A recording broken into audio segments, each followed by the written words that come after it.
HeyMax and Australia, the complete strategic analysis.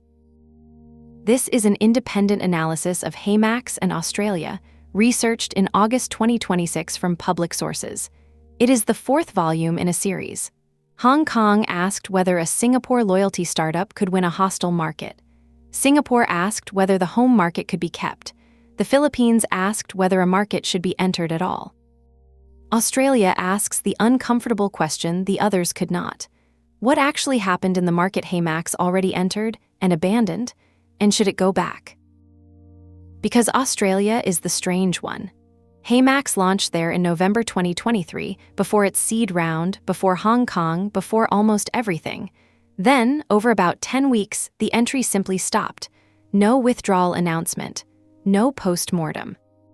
Just silence, followed by 2.5 years of press releases repromising a market the company had technically already launched. This volume reconstructs that record from the outside. From a deal's forums archives, dated to the day. From app stores that never registered a single rating. And from HeyMax's own production code, which says things about Australia its press releases never have. Same ground rules as every volume. Every load-bearing claim traces to a source. Company claims are labeled. Estimates are labeled. Absences are documented precisely. And where this volume corrects the record, including something earlier volumes carried as shorthand, it does so openly. 20 chapters. At the end, a conditional verdict on going back, what the abandoned entry teaches the whole series, and the evidence that would prove me wrong. Let's begin. Chapter 1, The Duopoly at Saturation. Australia is the most saturated loyalty market this series has examined. 2 airline currencies between them enroll something close to the entire adult population, and they are run not as marketing schemes, but as listed company profit centers with published earnings. The consequence is that no entrant, HeyMax included, will ever acquire an unloyaltied Australian, because that person effectively does not exist. Every pitch made in this market is a switching pitch or a stacking pitch, made against a currency the customer already holds, already understands, and already trusts more than yours. That is my core claim, and everything else in this volume, the abandoned entry of 2023, the 10 weeks of activity, the conditional case for going back, sits on top of it. Here is the working. Start with the number that frames the country. Qantas frequent flyer reported 17.6 million members in its results for the 2025 financial year, up from 15.8 million 2 years earlier. Australia has roughly 27.5 million people, which means about 2 in 3 Australians, infants included, hold a Qantas frequent flyer account. And pause on the trajectory as much as the level. Those were the scandal years. The years of a 9-figure regulatory penalty and a mass data breach that Chapter 4 will catalog in full, and membership grew by nearly 2 million anyway. In most markets, that would be a paradox. In Australia, it is the diagnostic. Attachment to Qantas points is not affection for Qantas, it is gravity. The program is wired into groceries, fuel, cards, and travel so thoroughly that consumer anger has nowhere to convert. When I say saturation, I mean this precisely, not just that everyone has joined, but that the joined population does not churn even when given world-class reasons to. Now the profit and loss, because this is where Australia departs from every prior volume. Qantas Loyalty earned 556 million Australian dollars of underlying EBIT in the 2025 financial year, up 9%, on roughly 2.9 billion Australian dollars of segment revenue. And Qantas is one of the very few airlines on Earth that reports loyalty as a standalone segment at all. The company has long guided the segment towards something like 800 million to $1 billion Australian dollars of EBIT by around the end of the decade. I treat that horizon as a company ambition rather than a forecast, but the direction is not in doubt. Understand what this does to the strategic landscape. Loyalty here is not a cost center run by a marketing department that might welcome a clever partner. It is a growth engine with Investor Day slides and every point issued and burned is a line item somebody defends. A newcomer proposing to touch this machine is not pitching a marketer. It is pitching a profit and loss statement. The remarkable thing is that the second program is now a profit and loss statement too. Velocity Frequent Flyer holds more than 13 million members, nearly half the country. When Virgin Australia returned to the ASX on the 24th of June, 2025, raising about 685 million Australian dollars at roughly a 2.3 billion Australian dollar market capitalization, its prospectus disclosed Velocity as a separate operating segment. 450 million Australian dollars of underlying revenue. Underlying EBIT of 127.3 million Australian dollars, up 10.5%. Around 80 commercial partners and some 300 brands in its online store. Both halves of the duopoly now report loyalty economics to public markets. And Velocity acquired something Qantas cannot buy. Qatar Airways took a 25% stake in Virgin, approved by the Foreign Investment Regulator in February of 2025, and Qatar-operated long-haul flying under the Virgin brand restored the premium international redemptions Velocity had lacked since the pandemic.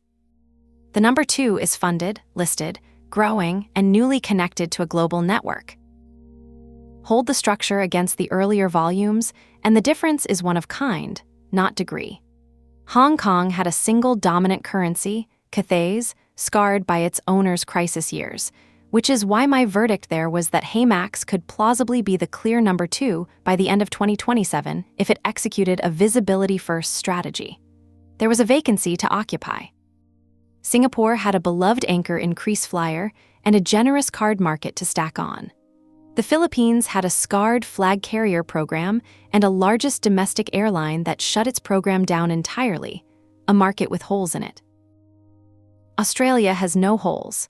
It has a strong number 1 earning 4.4 times the EBIT of a healthy, ambitious number 2, and no third currency at all. Rex, the only other candidate, collapsed into administration in 2024.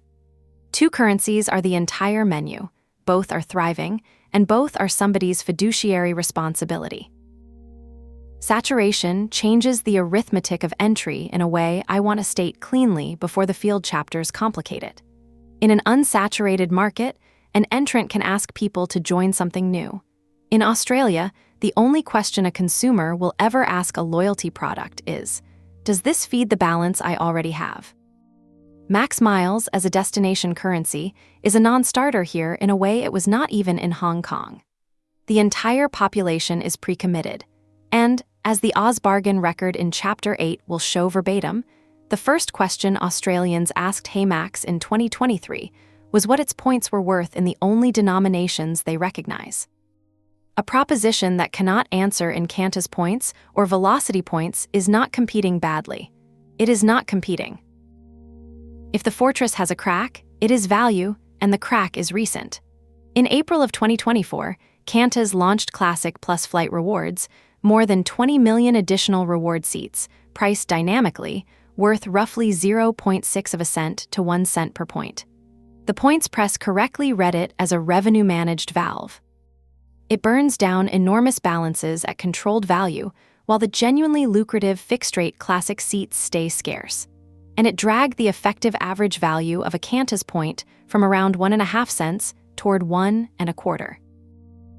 Then, effective the 5th of August, 2025, Qantas raised Classic reward redemption rates by 5 to 20% across most routes, with cash co-payments up as much as 91% on some tickets.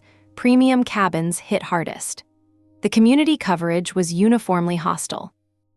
And by December of 2025, the valuations published by Point Hacks and the Australian Frequent Flyer Forum, the closest thing this market has to an official exchange rate, put Velocity at 1.7 cents per point against Qantas at 1.6. The challenger's currency is now, on average, worth more than the incumbent's. That inversion would be a headline in any loyalty market on Earth. Note what did not follow the devaluation: an exodus. Membership kept growing. In a contestable market, a devaluation is a switching moment.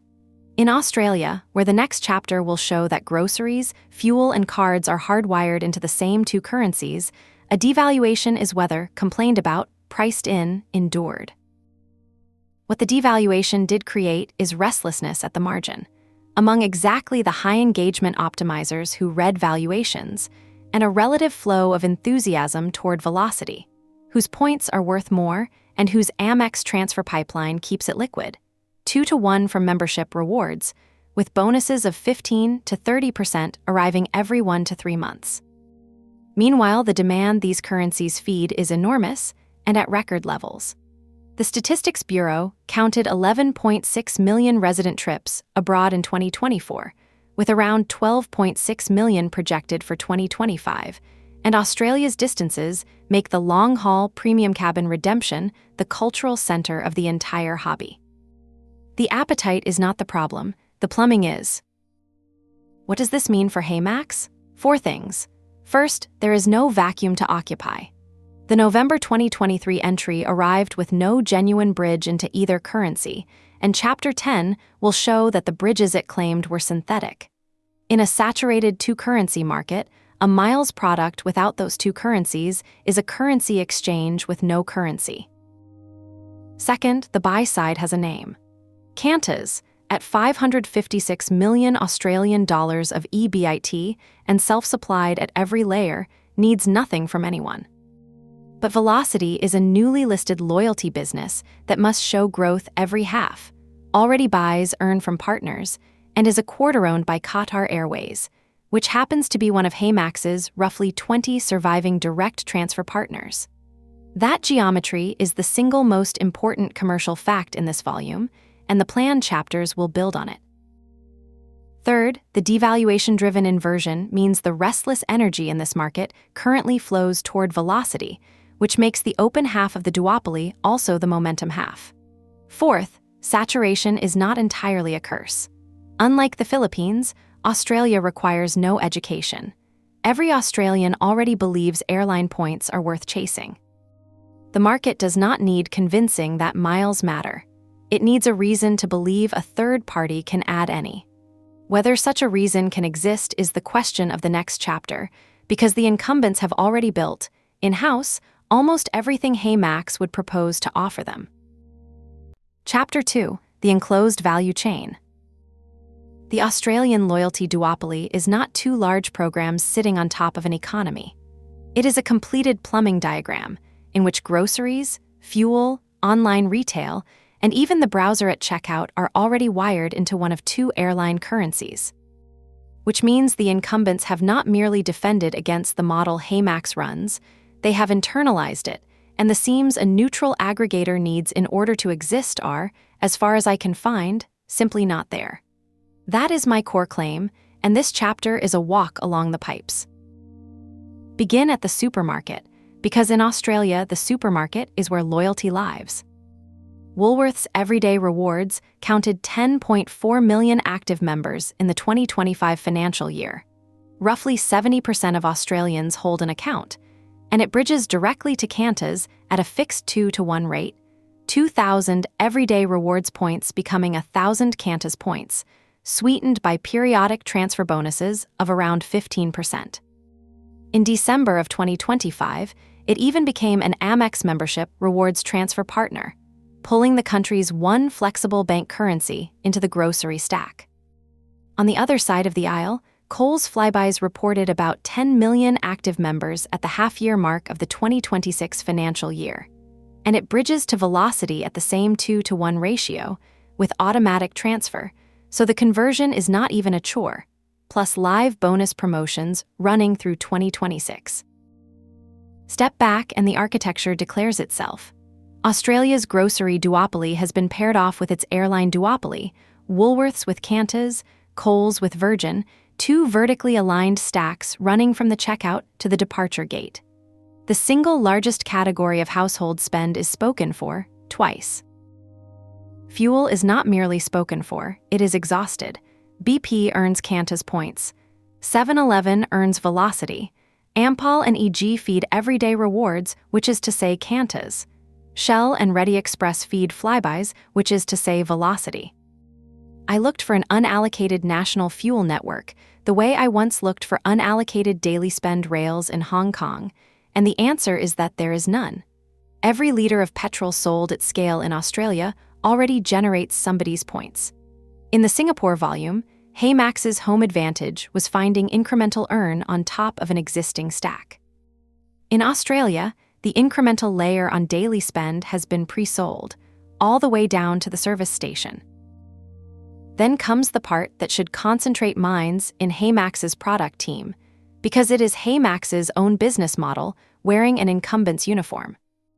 Qantas Shopping is a first-party online affiliate mall. Hundreds of retailers, 1 to 10 Qantas points per dollar, Apple and Myer and David Jones on the shelf, monetizing affiliate commissions directly into the airline's own currency for 17.6 million captive members. It even ships a browser extension, the Points Prompter, which nudges users at checkout, precisely the reminder at the moment of purchase interface that a shop-to-points startup would present as its innovation. And buried in its terms is a sentence I consider one of the most strategically revealing in this entire research file. Qantas shopping points cannot be combined with cashback websites. The incumbent has not only built the portal, it has drafted the rules of engagement to make third-party stacking a violation. The portal has real frictions, the points community documents crediting delays running from weeks to months, and gift cards are excluded from earning, but frictions in a monopoly position are annoyances, not openings, unless someone with a better product is allowed to reach the same currency. Nobody is. Velocity runs the mirror image. Its consolidated Velocity store carries more than 300 brands at up to 8 points per dollar, and the roster includes, this detail is almost cheeky, both Woolworths and Coles, letting Virgin's program earn on groceries from either duopolist. Between them, the two airline-owned malls occupy exactly the shelf space a third-party earn portal would want, funded by exactly the affiliate commissions a third party would need, denominated in exactly the currencies Australians insist on. In the field chapter, I will show what happened to the independent players squeezed between these malls and the cashback alternative. The point here is structural. In most markets, the affiliate-to-points conversion is an arbitrage a startup can run because the loyalty programs never bothered.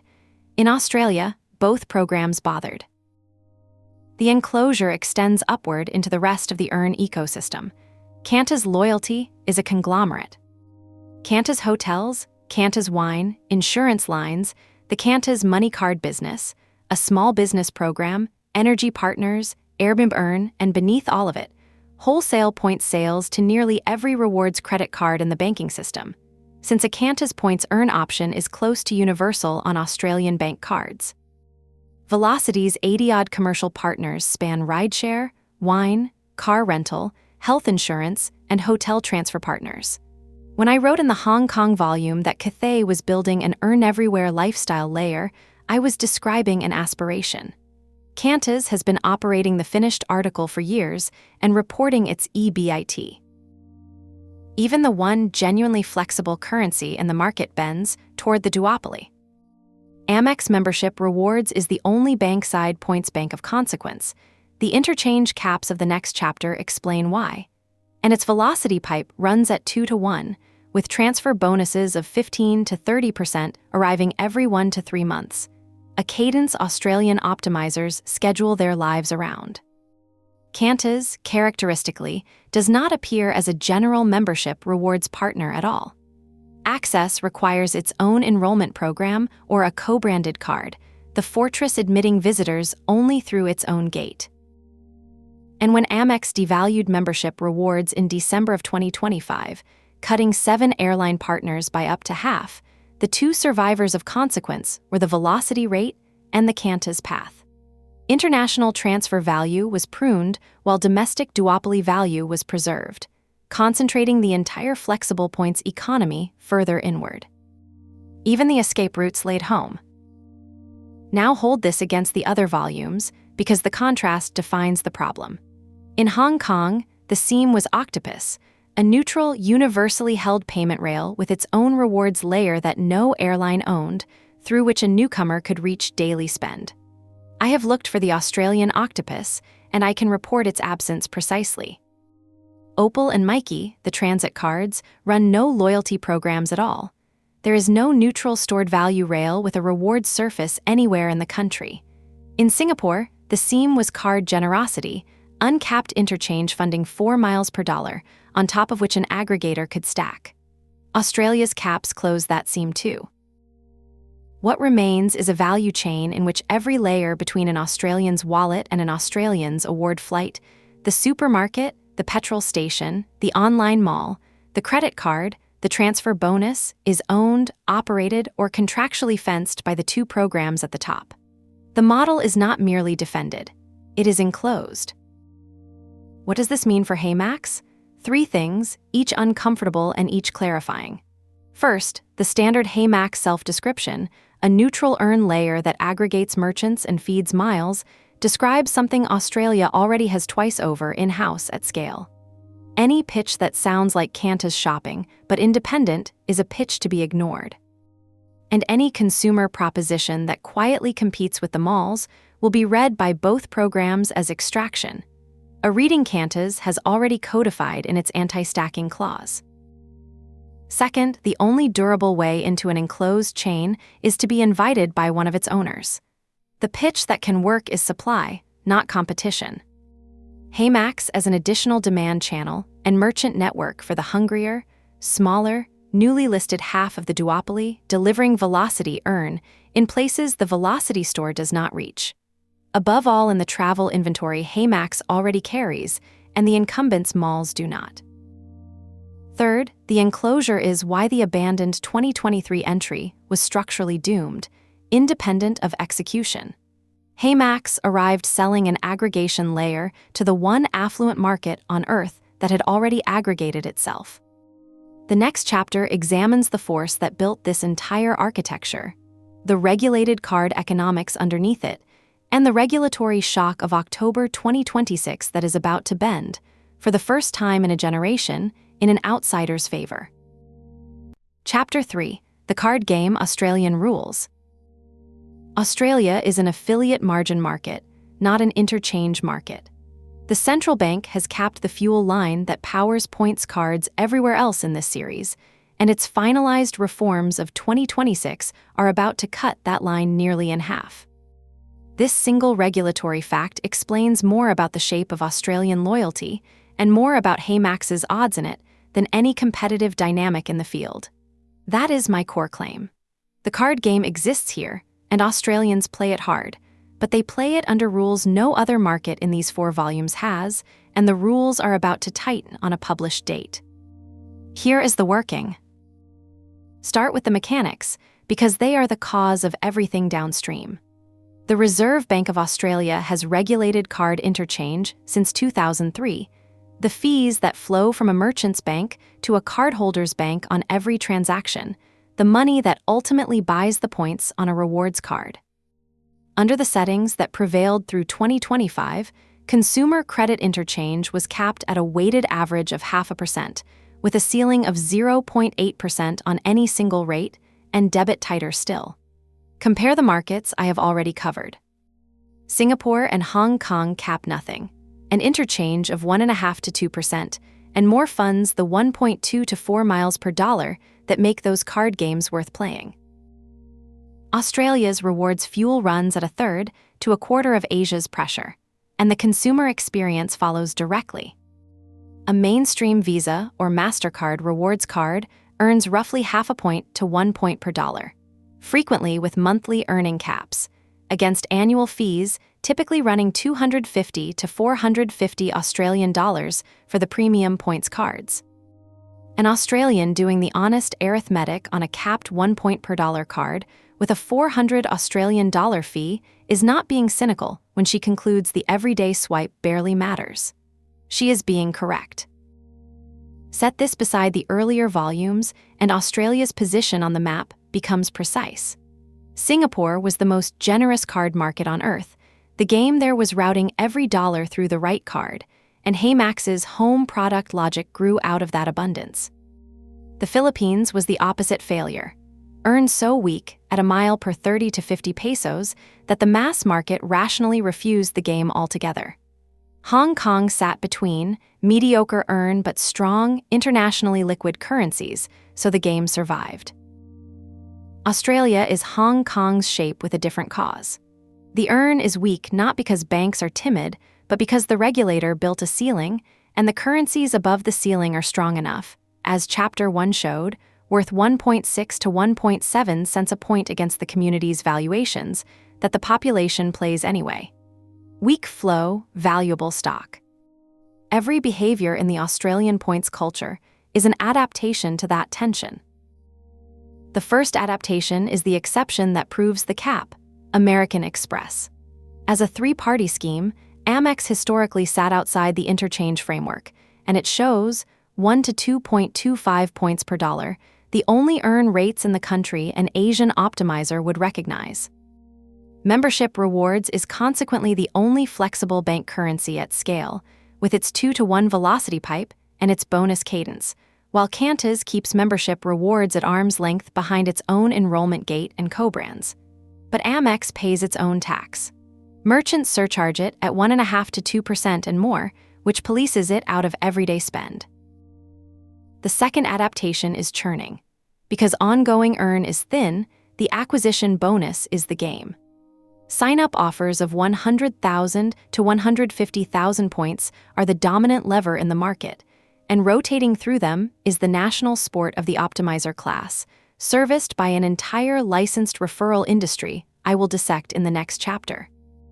The third adaptation is what Australians do at the supermarket, the 15 to 20 times promotional multipliers and the transfer bonus windows of the grocery coalitions, which is simply the card game relocated to where the margin actually lives.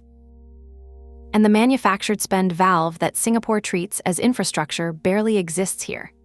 CD Payall, the one consumer bill payment channel that earned points on rent and tax, closed in January of 2025 with no bank replacing it, leaving only business-facing rails. The Australian consumer cannot buy points with patience and a fee schedule. She can only shop, fly, and churn. Now the shock. In October of 2024, the Reserve Bank opened a review of these settings. A consultation paper followed in July of 2025, and on the 31st of March, 2026, the bank finalized its conclusions. The package takes effect on the 1st of October, 2026. Consumer credit interchange is hard-capped at 0.3%, down from the 0.5% benchmark. Debit is cut to 8 cents, or 0.16%. Surcharging is banned outright on EFTPOS, Visa, and MasterCard, debit and credit alike. Foreign-issued cards are capped at 1% from April of 2027, regulated for the first time. And schemes and acquirers face mandatory fee transparency. Estimates of the total system savings diverge. I have seen 1.8 billion Australian dollars a year from the Reserve Bank's framing, and figures up to 2.5 billion elsewhere, and I flag the spread rather than pick a number. But the direction is not contested by anyone, least of all the banks, which told the regulator in plain terms during consultation that they would respond by cutting rewards. The press framing was blunter. The Reserve Bank knows this will shrink credit card rewards, and it does not care. Do the arithmetic on what October of 2026 removes.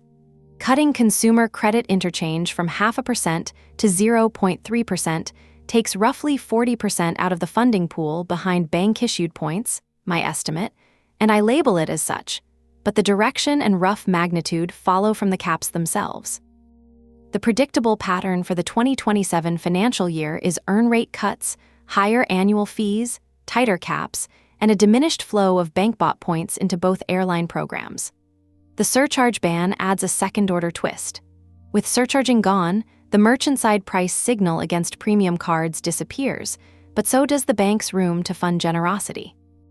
The card points fire hose that has fed Qantas and Velocity balances for 2 decades is being narrowed at the nozzle, by regulation, on a date certain. Here is the strategic inversion, and I want to plant it now even though Chapter 14 will work it in full. Everything the Reserve Bank is shrinking is interchange-funded earn. Nothing the Reserve Bank touched is merchant-funded earn, affiliate commissions, the 4 or so % of an online order that a retailer pays for a delivered customer. Australians spent 82.6 billion Australian dollars online in 2025, by the Postal Services count, at an average order of around 96 Australian dollars. At a blended 4% commission, a single ordinary transaction funds on the order of 150 to 200 airline points at perceived value. Hold that against the Philippines' volume, where the same arithmetic produced 20 to 35 miles an order, and I called it a structural failure. Australia's affiliate math clears the bar. From the 1st of October, 2026, the relative price of a point earned through shopping against a point earned through swiping improves permanently and by regulatory design rather than competitive accident. The one earn model the reform favors is the one HeyMax happens to run. What does this mean for HeyMax? 3 things and a date. First, HeyMax never had an interchange business in Australia to lose. The card layer was always the incumbents and the banks, so the October cuts cost it nothing, while costing its largest structural rivals, the bank-funded points channels, materially. For the first time in any market this series has covered, the regulator is bending the field toward HeyMax's model rather than away from it. Second, the same weakness cuts back. Because card earn is thin, Australian points hunger is fed through groceries, malls, and bonuses. Channels Chapter 2 showed are enclosed by the duopoly, so the tailwind only pays out for an entrant that has already secured an airline-side outlet for the points its shopping generates. A merchant-funded engine with no velocity or Cantus pipe attached is a generator wired to nothing. Third, the timing is almost uncomfortably pointed. HeyMax's Series A announcement in January of 2026 promised Australia by the end of 2026. The interchange cuts land on the 1st of October, 2026. The most favorable regulatory moment this market will ever offer a merchant-funded earn platform arrives in the exact quarter HeyMax has publicly promised to show up. And Chapter 11 will weigh what that company's promises to this market have historically been worth. The rules of the Australian card game were written by a central bank. For once, the rewrite favors the outsider. Whether the outsider is in any condition to play is the question the rest of this volume answers. Chapter 4: The Audit Culture. Australia runs the most institutionalized audit culture of any market in this series, a deals community with 500,000 archived deals and formal rules of engagement, and a points media kingmaker that operates under an actual credit license. And it will strip search any loyalty proposition within hours of launch, while simultaneously forgiving its incumbents almost anything. That asymmetry, punishing to newcomers, indulgent to giants, is my core claim, and understanding it matters more to a HeyMax revival than any earn rate table. Because this culture has already met HeyMax once, asked it one devastating question, and filed the silence that followed. Start with the floor of the culture, Ozbargain. Founded in 2006 and run by a staff of 6, it carries, per its own live counters, more than 543,000 posted deals and 17.8 million comments, with thousands of users on the site at any moment. It is not a points site. It is the national clearinghouse for value itself, and card bonuses and points promotions trend there alongside air fryers. 2 of its properties matter strategically. First, the rules. Ordinary users are banned from posting referral or affiliate links, and companies must operate through verified store representative accounts, a channel HeyMax actually used correctly in late 2023, as Chapter 8 will date to the day. Second, the voting. Deals are judged in public, brutally and fast, and an unknown foreign app posting a sign-up bonus starts from a position of default skepticism. Ozbargain is also where cashback grievances get aired, the untracked purchase, the slow payout, which makes it simultaneously the cheapest distribution channel in Australia and the most efficient reputation destruction machine. It can make a consumer fintech launch, and its archives never forget one. Above Ozbargain sits the kingmaker, and here Australia produces a structure I have not seen in any other market. Point Hacks, founded in 2011, is the largest points media property in the country. The company claims more than 7 million unique visitors a year, and I label that a company claim, and it earns its living on credit card referral commissions. But note the wrapper. Those commissions flow through a corporate authorized credit representative operating under an Australian credit license. Paid card referral in Australia is a regulated activity, which means the influencer economics that any loyalty startup might hope to rent are fenced behind a compliance regime as well as a relationship. And the second structural fact is stranger still. Point Hacks and the Australian Frequent Flyer Forum, 69,800 members, 2.9 million posts, running continuously since 1998, the deepest points institution in the country, are commonly owned sister properties. The two most authoritative voices in Australian loyalty are one commercial group. When that group publishes its cents per point valuations, the market treats them as an exchange rate.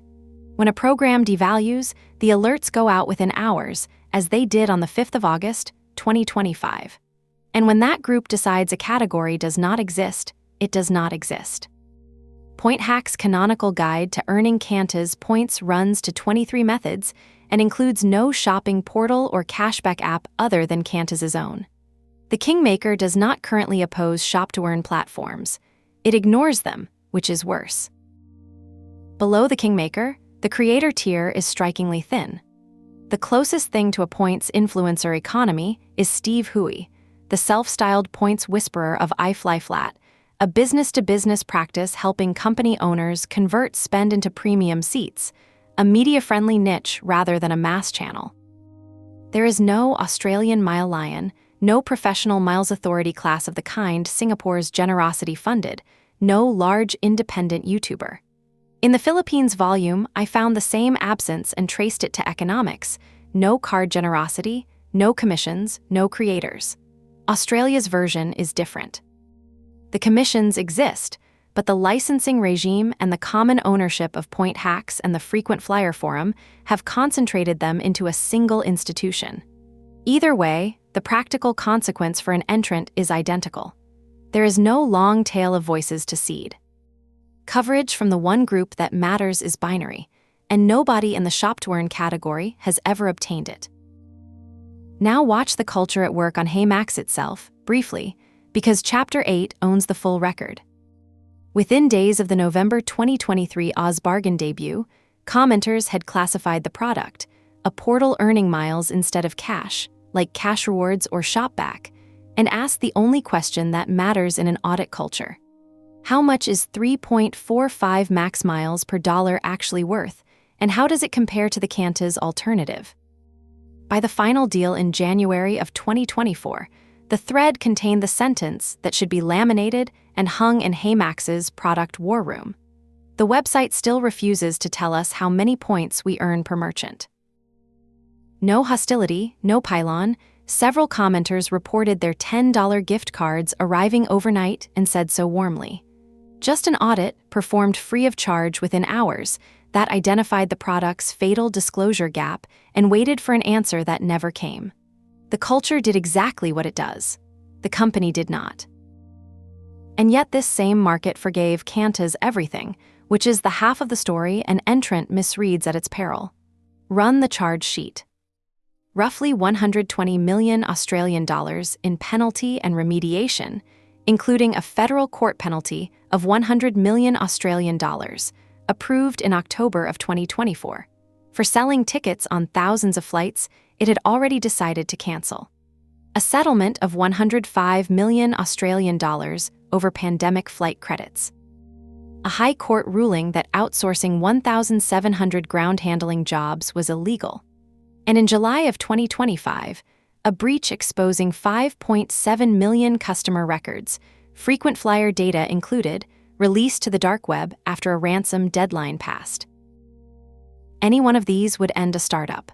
Qantas Frequent Flyer added nearly 2 million members across the same period.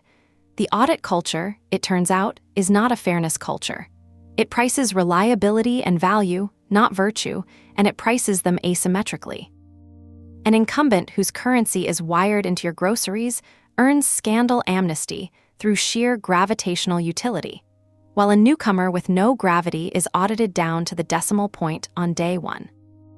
The breach did leave one live wound an entrant can honestly address. Who holds my loyalty data is now a real question in this market, asked about the incumbent itself, but sympathy accrues to no one by default. One more layer completes the picture. The audience behind these institutions is not just watchful but expert and enormous in its appetite. Australians took a record 11.6 million overseas trips in 2024, with around 12.6 million projected for 2025, and the tyranny of distance makes the business-class long-haul redemption the hobby's organizing dream. The behavioral canon, bonus churning, grocery multiplier stacking, transfer bonus arbitrage in the 15 to 30% windows is sophisticated, publicly documented, and enforced by forum consensus. This is the same species of optimizer I profiled in Singapore, but organized differently. Singapore's expertise lives in a swarm of blogs and chat groups. Australia's is institutionalized into 3 or 4 venues with archives, rules, and commercial licenses. You cannot flood this zone, you can only satisfy it. What does this mean for HeyMax? 4 things in ascending order of difficulty. First, publish the rates. The 2023 complaint was not commentary. It was a product specification, and no Australian relaunch should ship until every merchant's earn rate is visible before sign-up, because the first audit is free and the second one starts from the archive of the first. Second, operate the channels on their own terms.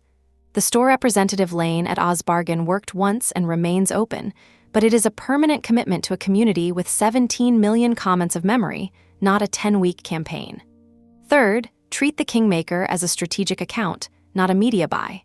Point Hacks has never written the word HeyMax. Its licensing moat means its incentives run through card commissions HeyMax cannot pay, and cracking that indifference, probably via the one story the valuations community cannot ignore. A genuine new transfer route into velocity is a precondition of existing in this market, not a growth tactic within it. Fourth, internalize the asymmetry.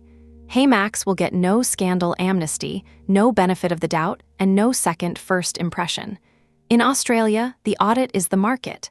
The only strategy that survives it is the one with nothing to hide. Chapter 5, The Cashback Graveyard.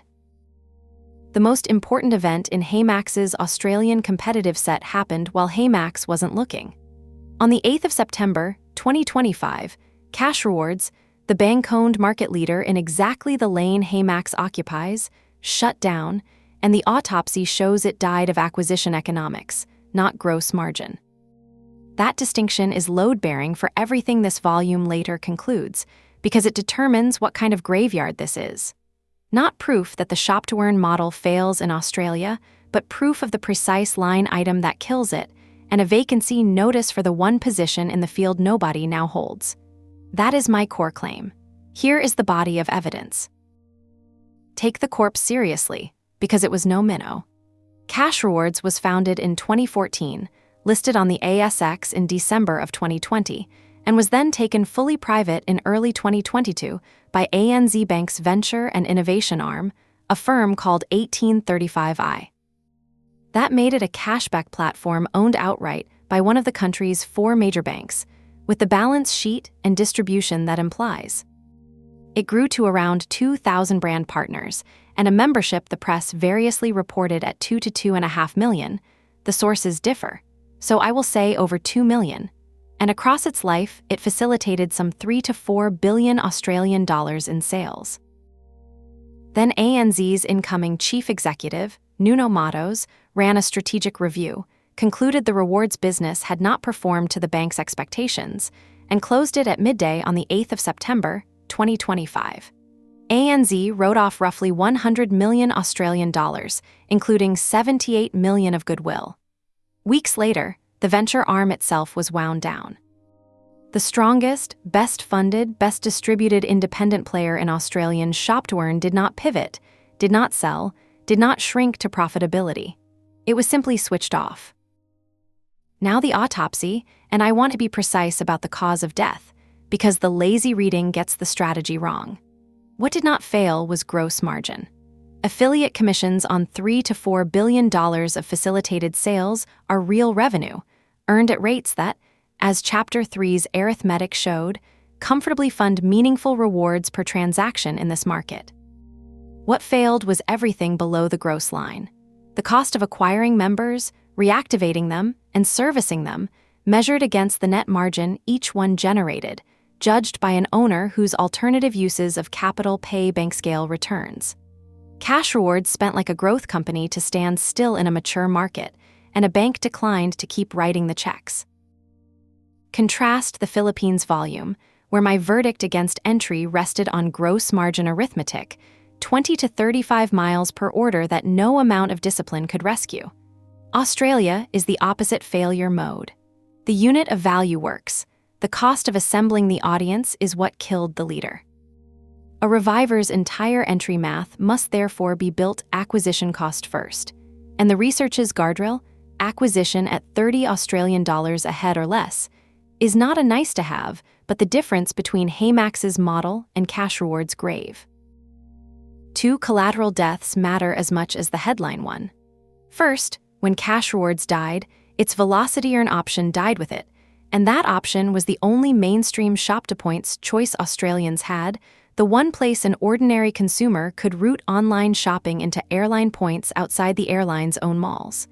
The lane did not consolidate. It emptied. Second, ANZ's exit was total.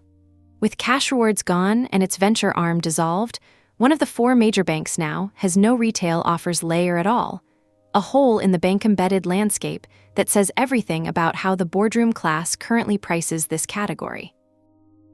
The survivor proves the lane can be held and simultaneously proves it is not occupying the part of the lane that matters here. Shopback, Singapore headquartered like HeyMax, entered Australia in 2017 and is now the default cashback destination. More than 2,000 Australian brands. An Australian member base somewhere between 1.5 and 3.2 million, the figures are press estimates and one broader reckoning respectively, and I flag the spread. And, crucially, bank distribution. Westpac invested $30 million United States dollars in December of 2022, embedded a Westpac lounge inside the app with card-linked bonuses, and extended the arrangement to St. George's 2.6 million customers. The group is reported to be exploring an Australian IPO. Here is the strategic detail on which this whole volume will later lean. Shopback pays cash. It has no native cantas or velocity toggle.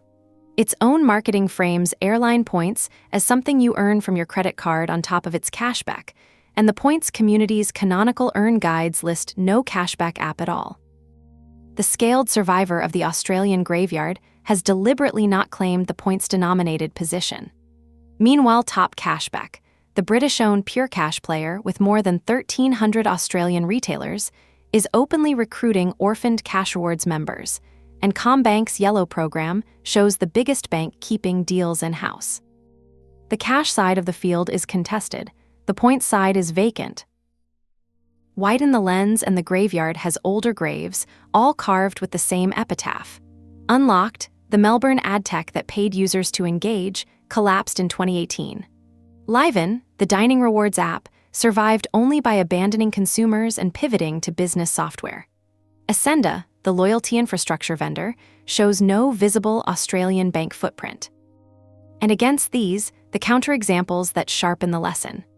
Revolut ground its way to 1 million Australian customers, and Shopback became bank-embedded, both foreign, both successful, because in Chapter 12's terms, Australia filters on delivered reliability and unit economics, not passports. Nothing in this graveyard died of being foreign or of being early. Everything in it died of spending more to acquire and retain Australians than those Australians returned. The same disease, at different scales, in different decades. Which brings me to the asset the field left lying on the table. Over 2 million cash rewards members walked away from a shutdown with formed habits: check the portal before buying, track the pending balance, cash out, and dead bookmarks. Top Cashback is harvesting the cash motivated among them with a like-for-like pitch. But somewhere inside that population is the subset that chose velocity earn over cash when cash rewards offered both. Pre-qualified, points literate, demonstrably willing to shop through a portal for airline points, and currently unserved by anyone on Earth. No incumbent mall will chase them with anything but its own captive currency. No cash player will chase them with points at all. In a country where Chapter 1 showed customer acquisition is the whole problem, no unloyaltied Australians, only switchers, this orphaned cohort is the closest thing to a free audience the market will ever produce. And it is depreciating daily, at the speed of top Cashback's marketing budget and ordinary forgetting. What does this mean for HeyMax? 3 conclusions and 1 warning. First, the graveyard is not evidence against entry, it is the field-clearing event that makes entry discussable at all. The direct incumbent is gone, its lane is empty, and its failure was in the one line of the profit and loss where HeyMax's position differs most. Since a 30-person company harvesting an orphaned audience through community channels is playing a different acquisition game than a bank subsidiary buying growth at retail. Second, the points denomination is the entire differentiation. Cash against a Westpac embedded shopback is unwinnable. But points against cash for the velocity-minded shopper is a contest with no other entrant, provided, as every chapter of this volume keeps insisting, there is a real airline outlet on the other end, which as of August 2026 HeyMax does not have. Third, the window is real and it is closing. The orphan cohort, the unclaimed merchant relationships, and the category's post-mortem quiet all decay toward a new equilibrium in which shopback's gravity absorbs everything. The warning is the epitaph itself. Cash rewards proves that in Australia you can get the product right, the merchant signed, the gross margin positive, the bank behind you, and still die of the cost of being known. Any HeyMax return that budgets like a launch instead of an audit-proof, community-rooted harvest will join it. And this time, the graveyard will have seen the company before. Chapter 6, the first-party squeeze. The most important thing to understand about shop-to-earn in Australia is that the airlines did not leave it lying on the table. Qantas and Virgin Australia both operate first-party affiliate malls, called Qantas Shopping and the Velocity Store, and those malls do in-house almost exactly what HeyMax's Earn storefront does. They route online purchases through affiliate links, and they pay the customer in airline points. In Hong Kong, I asked whether HeyMax could out-execute an incumbent's loyalty program. In Australia, the question is stranger. The incumbents have already internalized HeyMax's business model, wired it to the grocery duopoly, and, in Qantas's case, fenced it with an explicit rule against sharing. The space that remains for a third party is real. But it is narrow, and every inch of it has to be argued for rather than assumed. Start with the fortress side. Qantas Shopping is an online mall carrying hundreds of retailers, at base earn rates running between 1 and 10 Qantas points per dollar, and typically up to 7 points per dollar at the major names. Apple, Dyson, David Jones, Meijer, Sephora, Priceline, and Nespresso are all on the shelf. This is not a neglected side project. Qantas ships its own browser extension, the Points Prompter, for Safari, Firefox, and Chrome, and that extension nudges members toward earning opportunities as they browse. Think about what that means. The reminder at checkout experience that a shop-to-point startup would pitch to a partner as its innovation is already fielded, at scale, by the incumbent itself. And Point Hacks, in its guide to the mall, documents the rule that matters most strategically. Users cannot combine Qantas shopping points with cashback websites. Read that ban as a market definition. Qantas is asserting that the affiliate commission generated by a member's purchase belongs either to Qantas or to a cashback site, never to both and never shared. The same guide records the mall's frictions, and I will come back to them because they are the seam. Points take somewhere between a few weeks and a few months to credit, and gift cards are excluded from earning. The velocity side is less fortified but more instructive. Virgin Australia recently consolidated its reward store and its e-store into a unified velocity store carrying more than 300 brands at up to 8 points per dollar, with a 1,000-point first purchase bonus to prime the habit. Two of those brands deserve their own sentence: Woolworths and Kohl's. Recall the second chapter. Everyday Rewards already bridges to Qantas at 2-to-1, and Flybuys bridges to Velocity at 2-to-1, so the supermarket duopoly was already wired to the airline duopoly. The Velocity store means the grocery staples are additionally on the mall shelf directly. Whichever aisle an Australian shops, online or physical, the earn already flows to an airline, through channels the airlines control end to end. Now the economics of why first-party malls squeeze third parties so effectively. The airline is the currency issuer. When Qantas Shopping routes a purchase, Qantas collects the affiliate commission from the merchant and pays the member in points it manufactures at internal cost. That cost is further discounted by breakage, since some fraction of issued points are never redeemed. A third-party portal earning the same commission must then buy its payout currency, at wholesale if it has a deal, or at retail if it does not. HeyMax's Australian roster, as Chapter 10 will show in detail, was built on the retail version of that trade. Subsidy dressed as partnership, and it bled accordingly. When the issuer runs the mall, the aggregator's margin is structurally thinner on identical revenue. That is the squeeze in one sentence. Is the margin pool worth fighting for at all? Yes. And this is worth establishing now, because it separates Australia from the Philippines volume. Australian online spend ran to 82.6 billion Australian dollars in 2025 on Australia Post's count at an average order value of around 96 Australian dollars. At a blended affiliate commission near 4%, a single transaction funds roughly 150 to 200 airline points at perceived value. Manila failed my unit math test at 20 to 35 miles per order. Australia clears it comfortably. The problem here is not whether a transaction funds meaningful earn. It is who gets to own the customer, generating it. So who else is in the lane?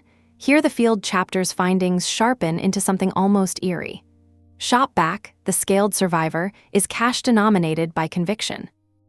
Its own directory copy positions Cashback as a stack on top of whatever points your card or frequent flyer number earns at the merchant, and I found no native Earn Qantas points toggle anywhere in its Australian product. Point Hack's list of the 23 best ways to earn Qantas points contains no Cashback app and no third-party portal of any kind. The Kingmaker channel simply does not regard portals as a points-earning category.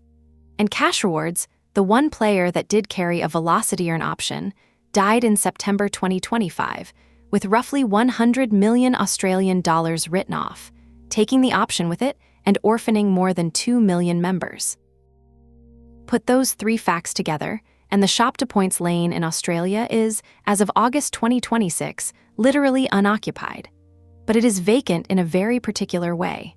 Squeezed from above by the airline's own malls and collapsed from below by Cash Rewards unit economics. An empty lane bordered by a fortress on one side and a graveyard on the other is not automatically an opportunity. It is a question. The honest answer to that question lives in the seams the malls leave open, and I count 4. First, single currency silos. Qantas Shopping issues only Qantas points, and the Velocity store issues only Velocity points. Nothing in the Australian market issues a transferable currency spanning 20-odd airline and hotel programs, which is HeyMax's genuine structural differentiator. Though Chapter 10 will show what happened to its Australian expression. Second, the frictions. Crediting that takes weeks to months and gift card exclusions are exactly the grievances Australia's audit culture amplifies. OzBargain's archive of cashback complaints is dominated by tracking failures and slow payouts, and a portal that credited fast and published its rates plainly would be differentiating on the market's actual sore spot. Third, coverage. Hundreds of retailers is not all retailers, and the long tail outside both malls still generates commission that nobody converts to points. Fourth, and most important, the malls are demand-side tools aimed at members the airlines already own. They exist to deepen engagement, not to acquire the unaffiliated shopper or to serve the program-agnostic one. Nothing in either airline's kit courts the customer who wants optionality across programs. Because optionality is precisely what a captive currency issuer has no incentive to sell. Which brings the squeeze to its partnership corollary, and the two airlines split cleanly. For Qantas, the mall is disqualifying. A loyalty division earning $556 million Australian dollars, which sells points to banks at margin, and runs its own mall, its own browser extension, and its own anti-stacking rule, has no rational reason to admit an independent aggregator whose whole premise is disintermediation. Any pitch there is dead on arrival, and my partner ranking in Part 6 deprioritizes Qantas accordingly. Velocity's posture is different. Velocity habitually buys issuance through partners.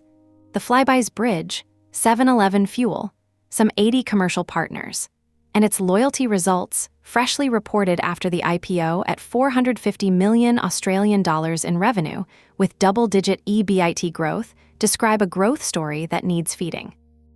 The pitch that survives the first-party squeeze is not, let us compete with your store. It is, let us be your Qantas shopping. A partner-rooted issuance channel, reaching shoppers and merchants the Velocity store does not, paid for in points Velocity sells wholesale. I flag this plainly as analyst inference. Nothing in the record suggests either airline was ever asked, a silence that Chapter 10 measures precisely. What this means for HeyMax: 3 things in descending order of comfort. First, the Australian earn game cannot be won on merchant count.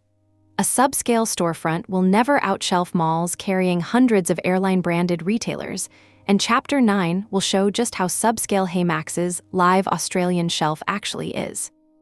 Second, differentiation has to be currency side and trust side. Multi-program optionality, published rates, fast crediting. And the transparency bar is not hypothetical, because OzBargain's community wrote it down in so many words during the 10-week push. Third, the first-party squeeze converts the third-party opportunity into a partnership question. The only durable position in this market is inside an airline's issuance strategy, not outside it. Every artifact in the chapters ahead, the launch post, the 10-week push, the production code, the synthetic partner roster, should therefore be read against a single test. Did any of it move HeyMax closer to an airline's table? The record's answer is no, and the next 4 chapters show it, artifact by artifact. Chapter 7, The Launch That Wasn't. I have now read a great many launch announcements across 4 volumes of this work, and the document that opened HeyMax's Australian chapter is the thinnest of them all. On the 25th of November, 2023, HeyMax's old Substack published a post titled, HeyMax Lands Down Under, Earn Miles Globally. It was bylined by Long Yin. That post is the entire launch. There was no launch event, no launch partner, no launch product change. My core claim for this chapter is this. What happened on the 25th of November, 2023, was not a market entry. It was a blog post announcing that affiliate links now resolved for Australian users. Pre-seed plumbing, dressed as an expansion. And almost everything that went wrong afterward is legible in what that post did and did not say. Take what it said first, verbatim, because the company's own words are the primary source. The post promised that users could earn max miles when shopping with HeyMax at more than 50 online merchants in Australia. It promised that max miles were redeemable at more than 20 airline and hotel loyalty programs at 1-to-1 transfer ratios with, quote, no fees, no BS, unquote. And it framed the move in a sentence that deserves italics it cannot have here. Quote, our goal is to let Maxers earn max miles no matter where you are globally. Besides Singapore and Australia, we plan to open to users in other countries in the next few months. Unquote. Read that framing carefully. Australia is not presented as a market with its own logic, its own incumbents, its own currency loyalties. It is presented as the second checkbox in a globalization roadmap, evidence of ambition addressed to an audience that plainly was not Australian. Now take what it did not say, because the absences are the anatomy. The post named not one of the 50-plus merchants. It did not mention Qantas, Velocity, or Virgin Australia. This in a country where, as the first chapter established, Qantas frequent flyer alone counts 17.6 million members, 2 in 3 Australians. It disclosed no earn rates, a silence that would come back with teeth on Ozbargain within weeks, as the next chapter records. It announced no card linking, no Australian redemption mechanics, no local pricing, and no local team. Australians who signed up received a location-detected, separate account. There was no multi-country account switching, which tells you the engineering effort ran to a country flag, not a product. A launch announcement is a company's one free chance to say what it is offering and to whom. HeyMax's Australian announcement, examined closely, offers nothing nameable to anyone specific. The timing artifacts sharpen the picture further, and here the working matters. The Max Miles product itself had launched in Singapore on the 8th of September, 2023. The Australian announcement came roughly 11 weeks later, making Australia HeyMax's first expansion market ever. Attempted before the company had raised even its seed round, which closed in July 2024. And the app tells its own quiet story.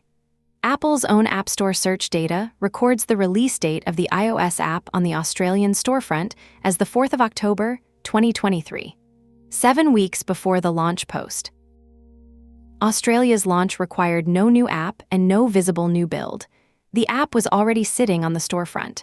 Affiliate networks were switched on, server side. A Substack post went out. As a capital allocation decision, this was close to free, and I want to be fair to that. For a pre-seed company, a toggle into an adjacent English-speaking market, at essentially no capital cost, is a defensible experiment.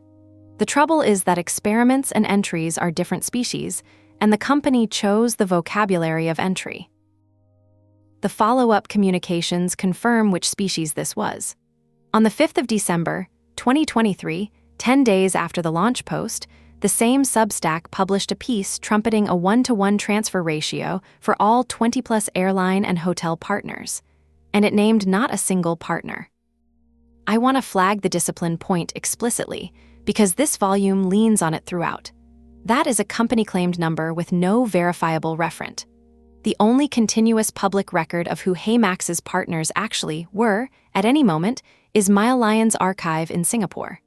And in September 2023, MileLion could confirm just 3 programs: Alaska, American, and Hyatt, with the full list promised, quote, towards the end of October, unquote. Whether Qantas and Velocity were even live for transfers on the day Australia launched is not establishable from HeyMax's own record. A company launching a Miles product into the most airline-locked market in the English-speaking world did not say, and was never made to say, which airlines its Miles reached. Chapter 10 will show what those Australian partnerships turned out to be made of. Contrast is the cheapest analytical tool I have, so let me spend it. When HeyMax entered Hong Kong, the record shows a flagship airline partner in Cathay, a general manager hired for the market, and an anchor in the local payments fabric. When it entered Australia, first and earlier, there was no airline, no hire, no anchor, no named merchant, and no rate card. The Hong Kong entry was a strategy with a press release attached. The Australian entry was a press release with a strategy assumed. And the assumption is visible in the post's own logic. Earn miles globally is a supply-side sentence. It describes an affiliate network extending its coverage. It does not describe a company asking what an Australian, holding a Qantas balance and a Woolworths loyalty card, would need before switching any behavior at all. Nothing in the launch materials engages with a single Australian fact. Not the duopoly, not the grocery bridges, not the interchange-starved card economy, not the audit culture waiting at Ozbargain. The foreground chapters of this volume describe a market of unusual density and enclosure. The launch post describes a toggle. There is one more launch week artifact worth entering into the record here, though the full community accounting belongs to the next chapter. On the 28th of November, 2023, 3 days after the announcement, a HeyMax self-post appeared on the Melbourne subreddit. We launched a shopping portal to earn airline points in Australia, it said, written in the voice of, quote, a bunch of techies who love miles, points, and travel, unquote. It scored 1 point and drew 0 comments. That was the only organic launch post HeyMax ever made to an Australian audience, and it landed in perfect silence. I do not read that silence as rejection. Nobody rejects what nobody notices. I read it as the market pricing the announcement exactly. An unnamed portal offering unnamed rates at unnamed merchants, payable in a currency reaching unnamed airlines, got precisely the attention that specification earned. Could the launch have been otherwise? The revisionist defense writes itself. Pre-seed company, 11 weeks of product history, testing cheap adjacencies. Surely the thin launch was the right-sized launch. I half accept this. The experiment itself was rational. My quarrel is with its labeling and with its aftermath. A company that calls a toggle a launch has created a liability on its own balance sheet of credibility. Because launches imply presence, and presence implies maintenance. Chapter 11 will trace what the label cost. Australia was repromised as a future expansion in July 2024. Again in May 2025, 18 months after this launch, and again in January 2026. Each repromise quietly conceded that the 2023 launch had not taken, and none was accompanied by shipping. The word launch, spent in November 2023 on a Substack post, was no longer available for the moment a real entry might have needed it. What this means for HeyMax, the launch that wasn't is the cheapest lesson in this volume and the most portable. Entries are made of anchors, names, and rates. An airline whose logo answers, "Why should I care?" Merchants whose names answer, "Where do I shop?"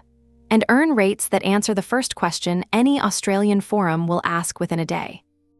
The November 2023 launch contained none of the three, cost approximately nothing, and bought approximately nothing. Its one enduring output was the sentence, HeyMax launched in Australia, which the company has been paying interest on ever since. If HeyMax returns, the return cannot be announced the same way. Not because the prose was bad, but because this market has already shown what it does with an unspecified promise. It asks one sharp question, waits 10 weeks, and forgets you. The next chapter dates that process to the day. Chapter 8, The 10-Week Push. HeyMax's entire operational history in Australia lasted roughly 10 weeks, and the record is precise enough to date it to the day. It begins on the 21st of November, 2023, when an official store rep account joined OzBargain. It ends on the 30th of January, 2024, with the last deal ever posted under the company's banner. Between those dates sits a real, measurable growth push. Referral bonuses, 6 deals, promoted Reddit posts, answered questions. After them sits nothing. Not a deal, not a comment, not a reply, for 2.5 years and counting. And the core claim of this chapter, the one the rest of this volume keeps returning to, is what the record shows about how it ended. Australia did not reject HeyMax. The reception was warm, the redemptions worked, the votes were positive. HeyMax left. The best single record is OzBargain's, and it is worth saying why before reading it. OzBargain is not a marketing channel a company can flood. It bans referral links from ordinary users, which forces brands to operate through verified store rep accounts, and that makes every company action attributable and timestamped. Its 500,000 deals and nearly 18 million comments are voted on brutally and archived permanently. When a company's Australian footprint consists mostly of an OzBargain rep account, that account is not anecdote. It is the company's Australian activity log, kept by a third party, and it cannot be edited after the fact. So read the log. The HeyMax store rep account joined on the 21st of November, 2023. 4 days before the launch post, and the one piece of evidence that the push was planned rather than improvised. The complete all-time list of deals on HeyMax's merchant page runs to exactly 6. On the 24th of November, 2023, a sign-up bonus of 500 miles. On the 14th of December, a referral deal paying 1,000 points to each side. On the 21st of December, an Airlo earn promotion at 8.7 points per dollar. On the 3rd of January, 2024, gift cards earning up to 4.35 points per dollar. On the 12th of January, an upsized Trip.com rate of 3.45 points per dollar. And on the 30th of January, a raised referee bonus, posted notably by a community member rather than by the rep. The rep's own last comment came on the 15th of January, 2024, answering a redemption question. The account was last seen that March. The two strongest deals drew 70 and 80 upvotes. Every deal finished net positive, and then the log simply stops. Nothing since the 30th of January, 2024. No farewell, no wind-down notice, no final Ask Me Anything session. The account was not banned or driven off. It just stopped logging in. And OzBargain's records, joined, last comment, last seen, preserve the abandonment with timestamps. Now the texture, because the verbatim comments are the closest thing that exists to Australian market research on this product, and they sort cleanly into two piles. The warm pile first. Quote, signed up, got my 1,000 points, swapped for a gift card which arrived overnight. Unquote. That was one user. Another wrote, quote, that was an easy $10 Amazon credit for me. Unquote. The product worked. Redemptions landed overnight. The community even did HeyMax's positioning for it, describing the service as a shopping portal earning miles on top of your credit card rewards and operating similarly to cash rewards or Shopback, earning miles instead of cash. A crisper articulation of the wedge than anything in the launch post. Then the sharp pile, which is really one question asked twice. Quote, how much is 3.45 max miles worth? 3.45 cents. How does this compare to the Qantas deal? Unquote. That is the fourth chapter's audit culture in a single comment, demanding evaluation and an incumbent comparison in one breath. And on the final deal, this. Quote, website still refuses to tell us how many points we earn per merchant. Unquote. That sentence deserves to be framed. It is the entire Australian objection to HeyMax, stated by the market in January 2024 in 11 words. Still unfixed, as the code shows, in August 2026. The same thread carries the push's one governance blemish. A commenter noted that the deal was, quote, posted yesterday and then deleted not long after, unquote, with the original poster being banned. Referral push sloppiness, colliding with OzBargain's rules. And there was one flatly dismissive comment suggesting users steer clear. That is the complete catalog of Australian hostility. One comment.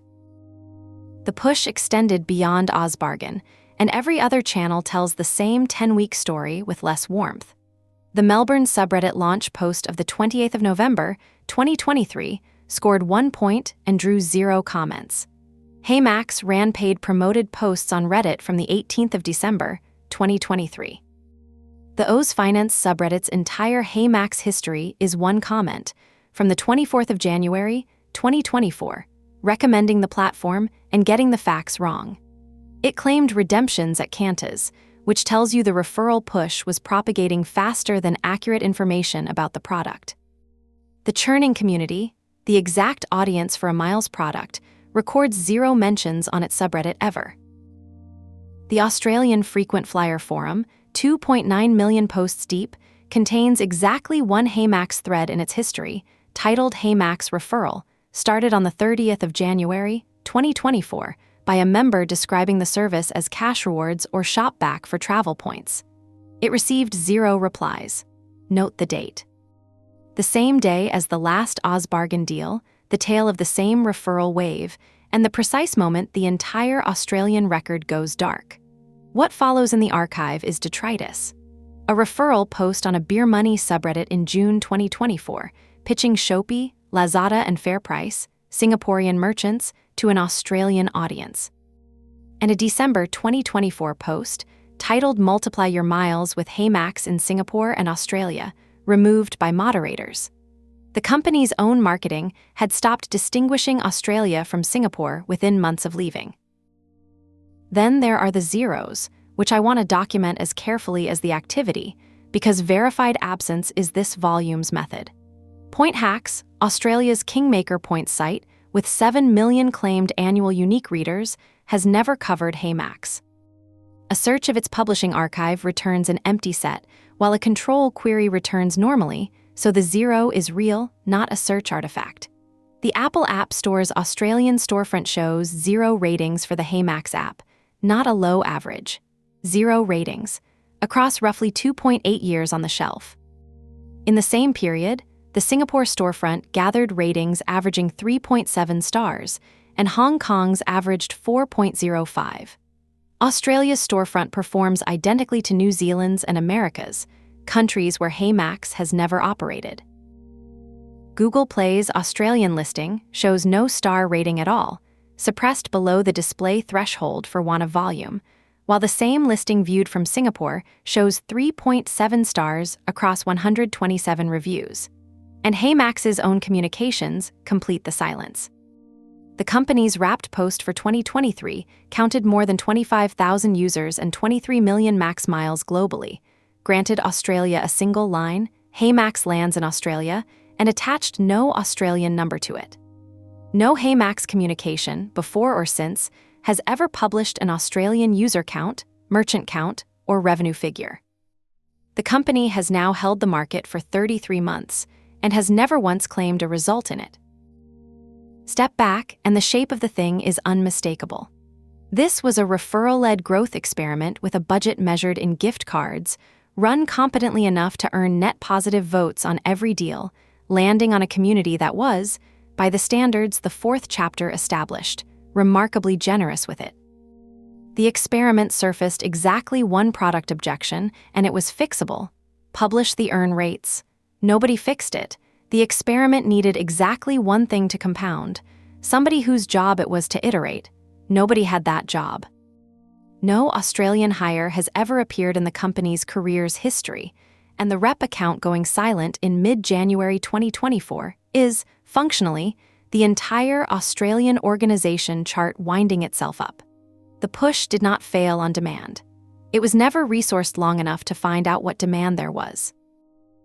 What this means for HeyMax: the 10-week push is simultaneously the most damning and the most hopeful document in the Australian record, and for the same reason.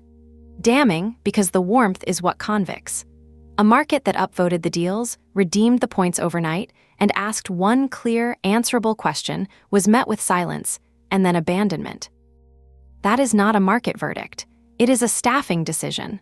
Hopeful because everything the push revealed still stands. The wedge the community articulated unprompted, the objection it stated in 11 words, the rep account that still exists dormant, the channel whose rules HeyMax already knows. A revival would not start from zero. It would start from a well-documented experiment that was working, modestly, on the day it was walked away from. The uncomfortable question is why a company walks away from a working experiment, and the honest answer sits not in the community record, but in the production code, which is where I go next. Chapter 9, What the Code Says. Press releases are written for investors. Production code is written for users, and it cannot flatter. So for this chapter, I set the company's communications aside entirely and read the product itself. The JavaScript bundle served by HeyMax's live website, 48 chunks of it, downloaded and read on the 6th of August, 2026. The anonymous merchant API probed with an Australian country parameter. The site's full sitemap, enumerated page by page, and the company's cloud storage assets, checked object by object. This is the same code-first method the Singapore and Philippines volumes used, and in Australia, it yields the sharpest single sentence in this volume's evidence base. The code says, Australians may enter, may not see the card's feature, may earn at a handful of travel sites, but not at any store they actually shop at weekly, and may not be paid out through any Australian rail. The product works in Australia the way a vending machine works unplugged. Start at the front door, because the front door genuinely works. The sign-up bundle carries a map of country dialing prefixes, listing Australia's +61 alongside Singapore, Hong Kong, and Indonesia. And this is the detail that proves intent rather than accident. It carries a dedicated Australian validation message. Invalid Australia phone number, it reads. It must be 10 digits long and start with 04. Someone wrote that string. Someone localized the error handling for Australian mobile formats. The registration schema enumerates exactly 3 sign-up countries: Singapore, Hong Kong, and Australia, and the phone verification lists include Australia as a first-class member. On HeyMax's storage bucket, the Australian KYC flag image loads cleanly. And here the code delivers its first irony. The flag images for Japan and Taiwan, the 2 markets HeyMax's Series A announcement promised by the end of 2026, alongside Australia, come back missing. File not found. The market the company abandoned remains fully wired for sign-up. The markets it is currently promising do not exist in the product at all. If you want to know what a roadmap is worth, compare it against a storage bucket. Now walk inside to the feature that defines HeyMax everywhere else. In Singapore, the product's identity is earning miles on top of your credit card. The card maximizer, card linking, the automatic layer. In the app's bottom navigation definition, read directly from the bundle, the Cards tab carries a country blacklist containing exactly 1 entry: Australia. The Search, Miles, and Profile tabs carry blacklists that are simply empty. 1 line of configuration, and an Australian user's app never renders the Cards feature at all. Not degraded, not coming soon, hidden. The surrounding record is consistent. HeyMax's card linking runs on a Visa platform whose coverage is Singapore and Brunei, and the Help Center's Card Maximizer articles exist for Singapore and Hong Kong only. So the entire automatic earn layer, the thing HeyMax is, does not exist in Australia. And the 3rd chapter explains why, without needing a single insider. Interchange-capped Australian cards have no fat margin to share, and the Reserve Bank of Australia is about to cut what remains. The blacklist is not a bug.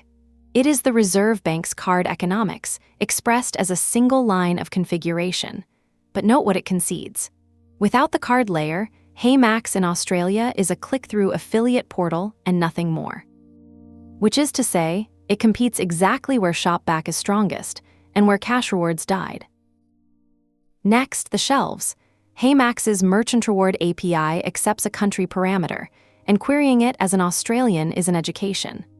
The merchants with live affiliate earn, the records whose earning types actually contain a merchant affiliation, are Agoda, Klook, Trip.com, eBay, and SHEIKE, an Australian fashion retailer. That is the storefront. A cross-border set of online travel agencies plus 1 local clothing brand. Now query the names an Australian actually spends with weekly: Woolworths, an earning types field that is simply empty.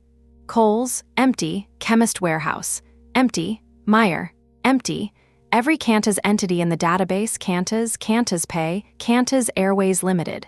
Empty, empty, empty. These records exist in the product, but as merchant category lookup entries. Database furniture for card matching, not stores where anything can be earned. The staples of Australian daily spend are present in HeyMax's data and absent from HeyMax's business. And 1 level up, the architecture stops pretending. The General Merchant Listing API ignores the country parameter altogether and returns the same Singapore-centric list to everyone. The site's sitemap, 5,205 pages, of which 4,728 are merchant pages, contains no Australian-scoped section at all. The only Australia in the sitemap is a pair of flight deal destination pages for Melbourne and for Sydney. Sit with that for a moment, because it is the whole strategy in miniature. In HeyMax's information architecture, Australia is not a market to be served. It is a place Singaporeans fly to. Then the money in both directions. Inbound, the bundles per country payment map grants Singapore users cards, Pay Now and FavePay for purchases. Australians get exactly 1 rail. Hello Clever, an Australian startup for Pay ID and pay-to-account payments. I want to be fair to this artifact. It is the single genuine piece of Australian commercial plumbing anywhere in the product. Someone, at some point, negotiated with and integrated an actual Australian payments provider. But notice which direction it points. Inward. Hello Clever lets an Australian pay HeyMax. Outbound is a different story.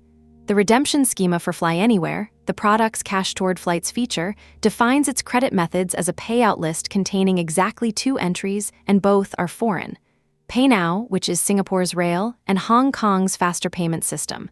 No Pay ID, no OSCO, no ordinary Australian bank transfer. Nothing an Australian bank account can receive. The interface will even show Australians their balances in Australian dollars. A display branch in the maltransaction banner switches currency by country, but display is where the courtesy ends. I label the inference precisely as product code inference, corroborated by the help center's silence. An Australian user can put money in through a purpose-built local rail and cannot be paid out through any rail at all. The vending machine takes coins. It is the dispensing that is unplugged.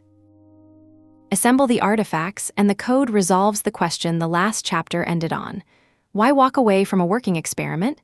It answers with an honesty no press release would ever risk. The sign-up gate, the validation strings, the KYC flag. Cheap, built once in 2023, left running because removal costs effort. The card's blacklist. The admission that HeyMax's core economic engine has no Australian fuel. The empty earning types on Woolworths and Coles. The admission that no local merchant development ever happened. Those records were never contracts waiting to activate, just category codes. The missing payout options.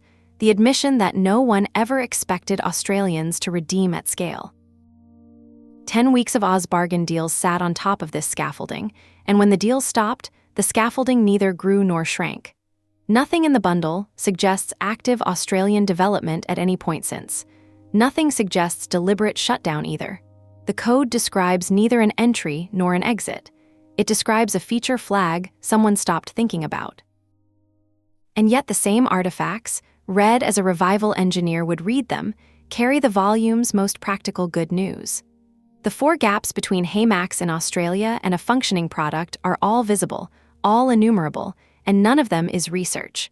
Flip Woolworths class merchants from empty earning types to live affiliation. That is a business development problem, not an engineering one, since the affiliate rails demonstrably work for Agoda and eBay. Add Pay ID perhaps to the payout list.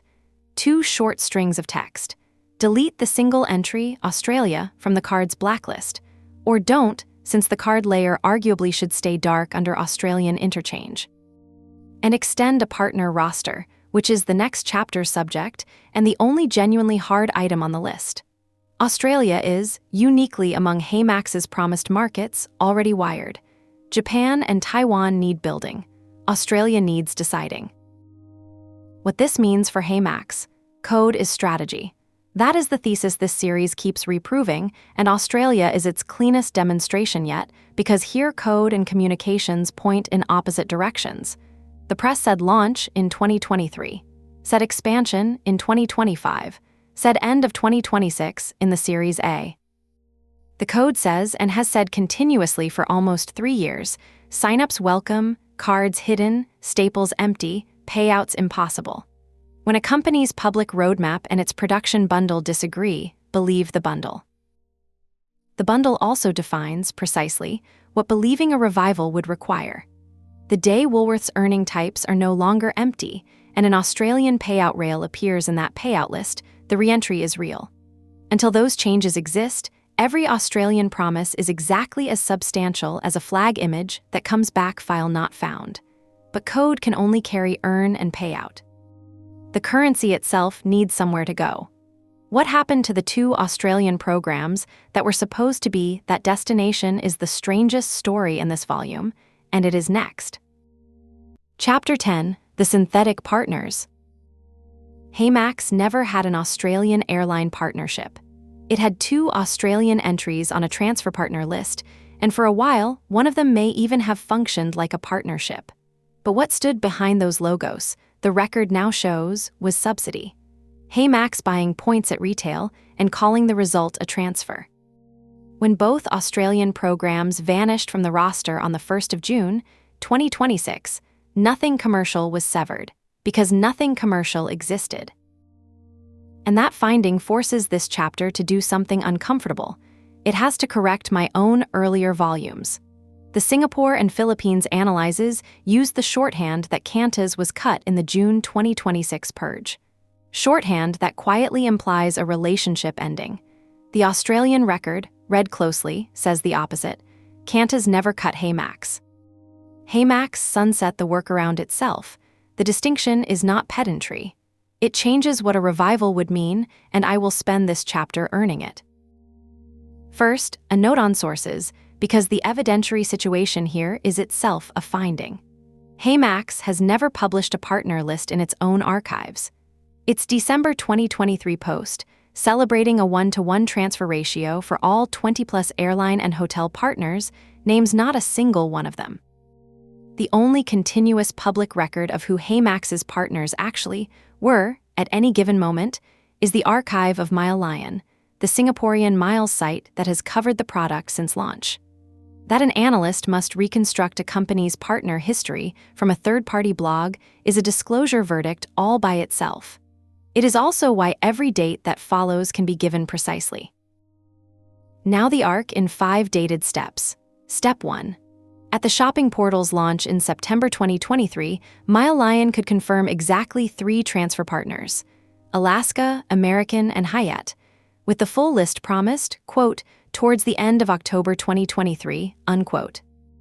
Whatever Australians were told in November about 20-plus programs, the verified roster at entry was 3, and none of them was Australian. Step 2. The first full public enumeration of the roster came in MileLion's coverage of August 2024, and this is the load-bearing document. It shows Qantas frequent flyer as one of 14 direct transfer partners, and it shows Velocity as one of 11 programs fulfilled through something called Cash for Miles. Understand the mechanism because everything turns on it. Under Cash for Miles, no points moved between HeyMax and the airline. HeyMax simply bought the points at retail. Prepaid Visa mechanics, the customer's redemption funded off HeyMax's own margin at the airline's public shopfront prices. A Velocity transfer was HeyMax paying Virgin Australia's retail rates so that a marketing page could show a Velocity logo, which yields the chapter's first hard finding. HeyMax never had a direct Velocity rail. Not at launch, not at peak, not ever. Velocity was synthetic from the first day to the last. Qantas is the more tantalizing case because that August 2024 snapshot lists it on the direct side. Some operational arrangement of undisclosed nature moved max miles into Qantas' frequent flyer accounts without the retail purchase workaround. Was it a negotiated agreement with Qantas loyalty? Here, the discipline of documenting absence matters. No agreement was ever announced by either company in any archive I enumerated. HeyMax's 2 publication channels in full and MileLion's coverage across the whole period. Searched, not assumed. Nothing. Whatever the direct rail was, neither side ever claimed it as a partnership. And in an industry that press releases every codeshare, that silence is itself evidence of how thin the arrangement must have been. Step 3. The overhaul. In April 2025, announced on the 7th and effective on the 21st, HeyMax moved every transfer partner, Qantas included, onto the Cash for Miles model with redemptions in minimum blocks of 10,000 miles. Founder Joe Liu in MileLion's coverage explained the constraint the company was defending. Quote, "We are aiming to maintain a 1-to-1 ratio because it's a key thing that customers love." Unquote. Read that with cold eyes. A 1-to-1 ratio maintained by buying points at retail is not a ratio. It is a price promise funded from the company's own pocket. And from the 21st of April, 2025, the entire partner roster ran on it. From that date, HeyMax's Australian outflow, both programs, was subsidy end-to-end. Step 4 is where the truth of the Qantas relationship becomes legible, and it is a step made of absences. Through late 2025 and early 2026, HeyMax rebuilt direct rails, one negotiation at a time. Qatar Privilege Club, restored in July 2025, Accor in October, Cathay in November. Flying Blue in March 2026, and JAL in the same wave. Each restoration was a real, announced commercial agreement. The things partnerships are actually made of. The wave skipped Qantas entirely. Every partner HeyMax genuinely negotiated with came back. Qantas never did. If the earlier direct rail had rested on any commercial relationship, this was the moment it would have resurfaced. It did not. And the restoration pattern is the closest thing the record offers to a definitive X-ray of the original arrangement. Whatever it was not a deal anyone could renew. Step 5. The ending.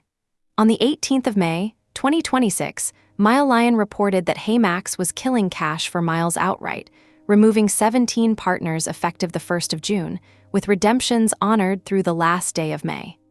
The removed list, verbatim, includes Qantas frequent flyer and Virgin Australia Velocity. Alongside American A Advantage, British Airways, Emirates, United, Hilton, Marriott, and Hyatt, the whole synthetic tier dissolving at once. Mile Lion's Aaron Wung had long before written the program's epitaph. Quote, "It always struck me as unsustainable. HeyMax users could convert max miles at any time, not just during sales, at regular prices. This could be very expensive to fulfill." Unquote. No HeyMax statement specific to Australia accompanied the cut. I searched for one, and none exists. The two programs that mattered most to the market of this volume exited the product inside a Singapore-facing housekeeping announcement, 17 logos deep. Now the correction of record, stated as plainly as I can. What died on the 1st of June, 2026, was not an Australian partnership, because none existed to die. Velocity was never a partner. Only a retail purchase that HeyMax stopped making. Qantas's direct rail, whatever its plumbing, was never announced, never renewed, and was ultimately dismantled by HeyMax's own overhaul and purge, not by any Qantas action in the record. The shorthand, Qantas cut HeyMax, my own shorthand in earlier volumes, has the actor backwards. HeyMax cut itself. And the companion correction matters just as much. Velocity never rejected HeyMax either, because as far as any record shows, Velocity was never asked. A door slammed and a door never knocked on look identical from the street. They could not be more different to the strategist deciding whether to approach the house again. The Australian record shows 2 unknocked doors, and a company that for 2.5 years paid retail to pretend otherwise. Why was there never a real deal? The structural read, flagged as analyst inference, though it leans on the first chapter's verified numbers, writes itself. Qantas Loyalty earns 556 million Australian dollars selling points to banks at margin. An independent transferable currency is disintermediation risk with no compensating upside, and Qantas already runs its own mall, its own browser extension, its own card-linked earn. This is the crease flyer logic from the Singapore volume, the flag carrier that will never partner, except harsher. Because in Australia, both airlines own the rails, and there was no Cathay equivalent challenger for HeyMax to anchor on. In 2023, that is, whether a newly listed, Qatar-aligned Virgin has changed the velocity calculus is Part 5's question, and the reason this correction has commercial consequences. What remains today, for an Australian squinting at HeyMax's roughly 20 genuine direct partners? No Qantas, no Velocity, no Australian airline outflow at all. The nearest relevant survivors are 3. Qatar Privilege Club, whose AVOs book flights on oneworld carriers, including Qantas's own metal, and since the dual currency arrangement inside the Qatar and Virgin Alliance touched the Velocity world at the edges.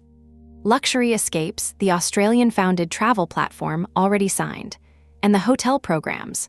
Accor, IHG, Wyndham. The Qatar Rail is the one functioning path from max miles into an Australian traveler's life, and it is the bridge every revival scenario in Part 7 crosses. What this means for HeyMax. The Synthetic Partner episode is the most instructive single story in 4 volumes of this analysis because it prices the difference between a logo and a deal. The logos bought 3 years of 20-plus partners marketing, and they cost retail the whole way. The deals, Qatar, Accor, Cathay, Flying Blue, survived every overhaul because both sides wanted them renewed. Australia's programs were only ever logos, and when the subsidy stopped, the market discovered there had never been anything underneath. The revival bar this sets is unambiguous.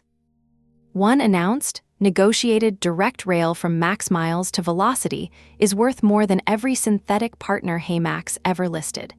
And until that announcement exists, HeyMax's Australian roster is exactly what it was on launch day in November 2023. A promise about airlines with no airline attached. Chapter 11, The Repromise Pattern. Here is my core claim. Australia is not merely the market HeyMax abandoned. It is the market HeyMax keeps re-announcing, and the re-announcements are the most revealing artifacts in the entire Australian record. The company has now put Australia in front of the public 4 times, once as a launch in November of 2023, and 3 times since as a future, in July of 2024, in May of 2025, and in January of 2026, that last time with a deadline attached, the end of 2026. Between any 2 of those promises, the amount of verifiable Australian shipping is 0. A promise repeated over a delivery of nothing is not a roadmap. It is an accounting entry, and in this chapter, I want to do the accounting.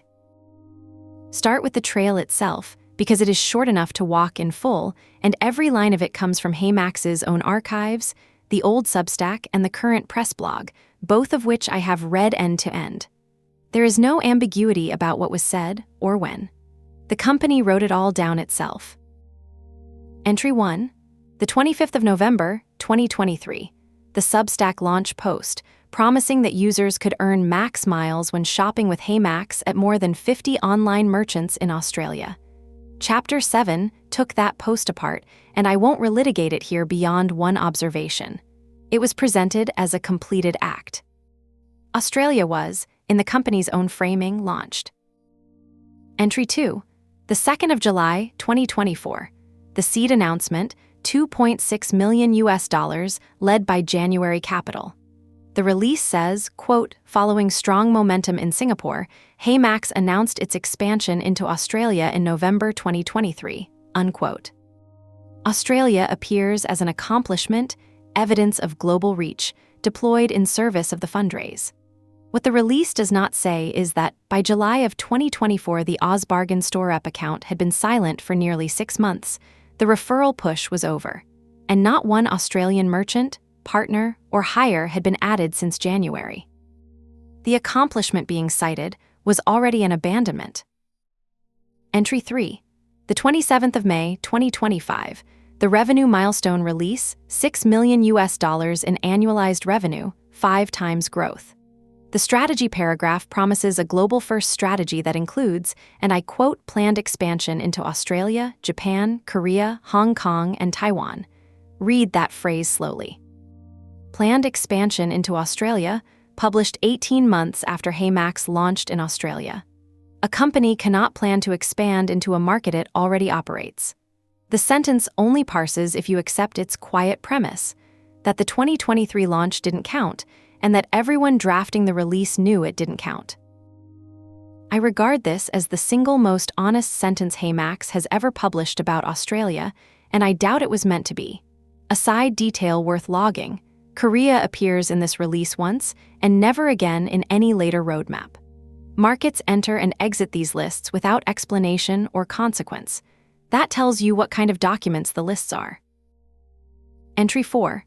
The 28th of January, 2026, the Series A, $11 million. The release says HeyMax will expand its presence into Japan, Taiwan, and Australia by the end of 2026. A deadline, at last, the first falsifiable Australian commitment since the launch itself. But note what surrounds it. Not one investor quote in that release mentions Australia. Betatron's quote celebrates Hong Kong. Australia lives in the company's sentence, not in any backers. And Entry 5, the non-entry, everything since. From January through early August of 2026, I checked channel by channel. No Australian partner announcement. No Australian role ever posted to the careers system. No Australian Help Center article. No OzBargain or forum activity. No App Store movement. What did happen inside that window is the opposite of shipping. On the 1st of June, 2026, HeyMax removed Kanta's frequent flyer and velocity from its transfer roster in the 17-partner purge, taking Australian airline outflow from synthetic to non-existent, and, as Chapter 10 established, that was HeyMax's own hand, not Kanta's. The only Australian artifacts of 2026 are a content marketing post about Qantas's Antarctica sightseeing flights, and the fact that the Australian phone number sign-up gate still works. Now name the pattern precisely. In the Philippines volume, I described Japan and Taiwan as roadmap furniture, markets that exist in press releases to signal ambition to investor audiences, promised at funding events, untouched in between. Australia fits the same template with one aggravation. It is furniture that used to be a room. Japan has never been launched, promising it is merely optimistic. Australia was launched, re-promising it is revisionist. Each new promise implicitly rewrites the last one out of existence, and the May 2025 release performs the rewrite in a single clause. Look at the cadence, and the audience becomes obvious. The promises track funding events, not product events. The July 2024 mention rides the seed round. The May 2025 mention positions for the round. The January 2026 mention closes it. No Australian promise has ever accompanied a shipped Australian feature. And here is the sharper half. No promise has ever been made to Australians. There is no OzBargain post saying we're coming back, no forum note, no in-app banner. The market itself has not been addressed since January of 2024. The promises are denominated in investor attention. Australians were never the counterparty. The production code gives quiet testimony on what the promise costs to maintain, which is nothing. The Australian KYC flag asset still returns cleanly from HeyMax's servers, while the Japanese and Taiwanese flags, the co-promised markets, still return errors. Australia stays wired. The sign-up validation, the currency display branches, the hello clever rail. There are two readings, and I hold both. Generously, keeping Australia wired means revival really is a business development problem, not an engineering rebuild, so the promise is cheap to keep alive. Cynically, that is exactly why it survives each cycle. A promise that costs nothing to maintain is worth what it costs. So run the credibility ledger. Who has actually been damaged? The uncomfortable answer is almost nobody yet, and that fact is itself part of the pattern. Point Hacks has never written the word HeyMax. The Australian Frequent Flyer Forum holds one dead thread. The Australian public is not keeping score because Chapter 12 will show it never noticed the game. The audience that is keeping score is smaller and closer. The investors who have now read Australia in 3 consecutive releases. The Singapore Community and Mile Lion, which documented the purge that deleted both Australian programs 5 months after Australia was re-promised with a date.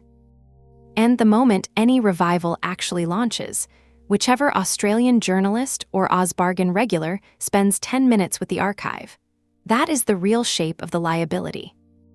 The re-promise pattern is costless right up until the day HeyMax re-enters, at which point it converts, at full face value, into the first question in the first thread. Didn't you launch here in 2023? What happened? In an audit culture, arriving with that question preloaded is an expensive way to start. And this fourth promise, unlike the others, has a collision built into its calendar.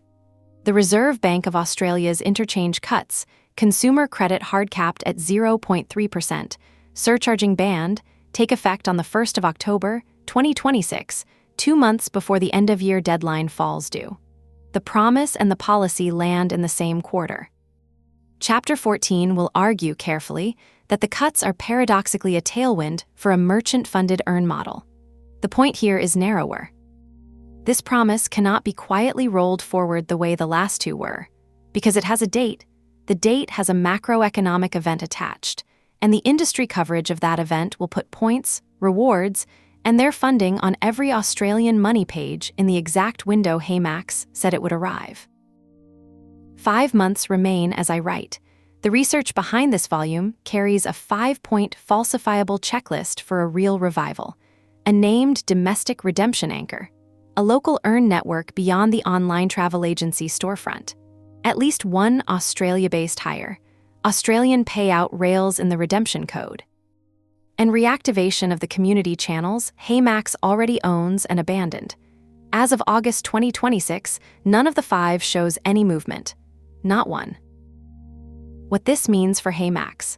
The company has spent its Australian announcement capital 3 times over, and the balance is now zero. There is no fourth press release that carries information. The pattern has trained every attentive reader to discount the words entirely. The only Australian statements with content left are shipped artifacts. A Velocity logo appearing in the transfer list, an earn rate published on a merchant page, a job posting with Sydney or Melbourne in the location field, the OzBargain rep account waking up. If the end-of-year promise is real, we will see one of those before we see another announcement, because that is the order in which real entries happen. If instead the next Australian artifact is a 5th mention in a funding release, the pattern will have completed another cycle. And at that point, the honest analytical position is to stop treating HeyMax's Australian promises as data at all, and to treat the still-wired code as the only sentence the company really means. Chapter 12. What Australia thinks almost nothing. Here is my core claim. After a launch, a 10-week growth push, and 3 re-promises, Australia holds essentially no opinion of HeyMax. Awareness is approximately zero, and so, crucially, is baggage. The slate is clean but cold. And the market's documented track record with foreign fintechs says the cold part matters less than you'd think, because Australia's filter for outsiders is not nationality. It is reliability. That combination, no equity, no scar tissue, a market that judges on delivery, makes the perception ledger the one Australian asset the abandonment didn't destroy. It also comes with an expiry date, and I'll get to that. First, the inventory, because almost nothing is a claim I can substantiate line by line. The best single record is OzBargain, where HeyMax operated an official store rep account for its 10-week push. 6 deals, all between the 24th of November, 2023, and the 30th of January, 2024, and the reception was, and this surprised me, warm. Net positive votes on every deal, 70 and 80 on the 2 best. The redemptions worked. One member wrote, quote, "Signed up, got my 1,000 points, swapped for a gift card which arrived overnight." Another wrote, quote, "That was an easy $10 Amazon credit for me." The community even classified the product correctly, framing it as operating like cash rewards or shopback, but earning miles instead of cash. This was not a hostile crowd. It was an engaged one, asking exactly the questions an audit culture asks. How much is 3.45 max miles worth? 3.45 cents? How does this compare to the Qantas deal? And the one that should be laminated and hung in HeyMax's office, quote, "Website still refuses to tell us how many points we earn per merchant." Add one dismissive comment, one repost that got a poster banned, and then, after the 30th of January, 2024, nothing. Not a deal, not a comment, not a goodbye for 2.5 years. The forum topic page for HeyMax sits empty to this day. Beyond OzBargain, the record thins to almost literal zero. The Australian Frequent Flyer Forum, 69,000 members, nearly 3 million posts since 1998, contains exactly one HeyMax thread ever, started by a member in January of 2024, describing the product as cash rewards or shopback for travel points. 0 replies. Point Hacks, the country's largest points publication, with a claimed 7 million unique visitors a year, has never covered HeyMax once. I verified this through the site's own search index, with a control query to prove the method works. 0 articles ever. On Reddit, the launch self-post in the Melbourne subreddit scored 1 point and drew 0 comments. The churning community has 0 mentions in its history. The personal finance subreddit has 1 comment ever, from a user who incorrectly told readers that max miles redeem at Qantas, the kind of error that spreads when no one official is present to correct it. 2 of HeyMax's own promotional posts were removed by moderators, including one from December of 2024 built around earning miles in Singapore and Australia, the company still marketing Australia as live to Reddit, a year after going dark there. And the app stores. The Australian App Store shows 0 ratings in roughly 2.8 years, performing identically to the storefronts of New Zealand and the United States, countries where HeyMax has never operated, while Google Play suppresses the Australian rating entirely for lack of volume. on the same listing that shows Singapore at 3.7 stars across 127 reviews. So what does 0 mean? It does not mean rejection, and this distinction carries the chapter. The votes were positive. The gift cards arrived overnight. The questions were buying questions.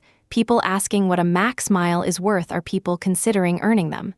The demand side of this market was never really tested. The supply side simply left.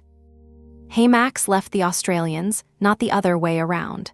That reading matters because it changes what a re-entry is up against. Not repair, just introduction. There is no reputation to rebuild because there is no reputation.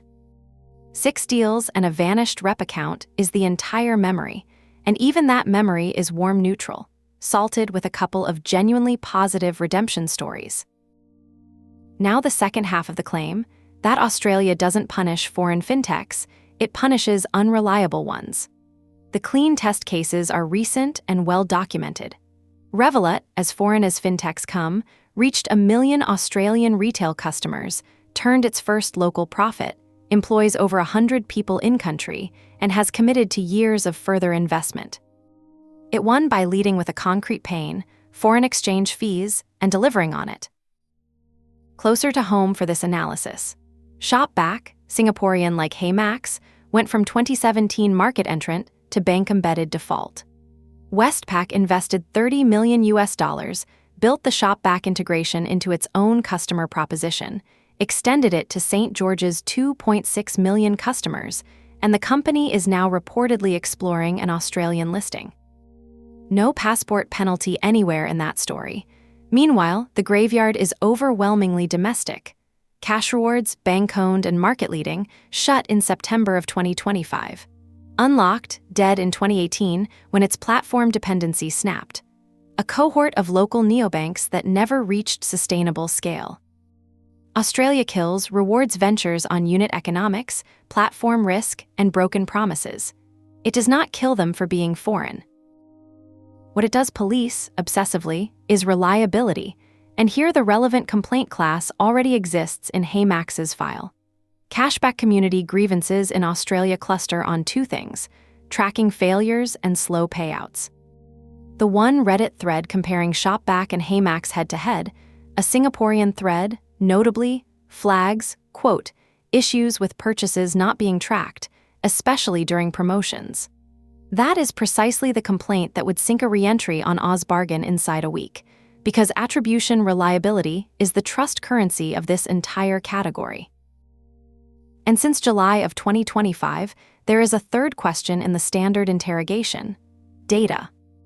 The Qantas breach exposed 5.7 million customer records, frequent flyer data included, and made the question of who holds my loyalty data a live consumer concern.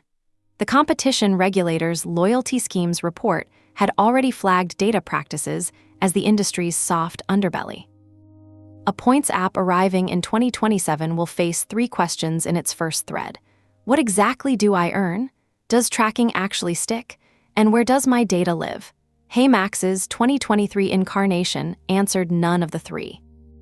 The transparency complaint went unaddressed, the tracking record never accumulated, and the data question was never asked because nobody cared enough to ask it.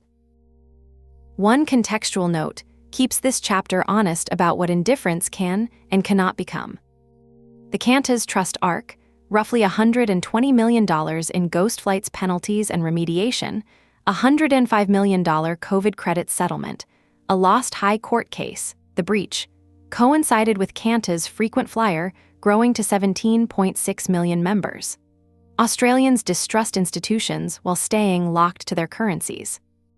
That is Chapter 1's gravity restated as psychology, and it cuts against any fantasy that Qantas's scandals create demand for an alternative currency. They don't. A newcomer inherits no scandal dividend. Indifference to HeyMax coexists comfortably with loyalty to the incumbent's points. The slate being clean does not make the market open. And the slate has a shelf life. OzBargain threads are permanent. The rep account's silence is time-stamped. Join the 21st of November, 2023, last comment the 15th of January, 2024, last seen that March. Right now those facts read as trivia, nobody is looking at them.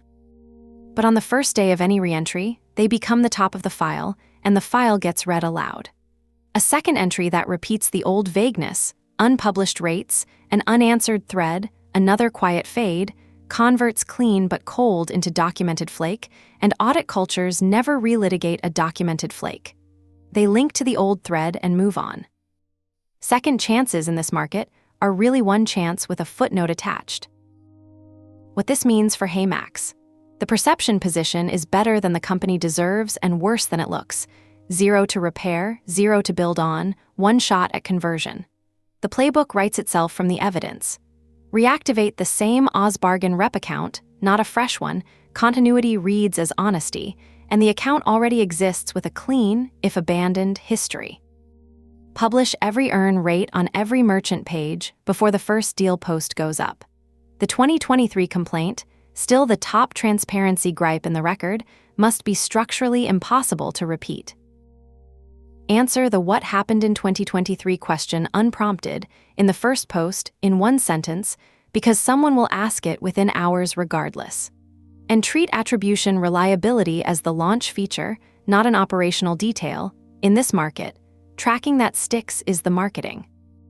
The Australians who upvoted HeyMax's gift cards in December of 2023 are still there, still hunting deals, still unattached to any shop-to-points player, because none exists anymore.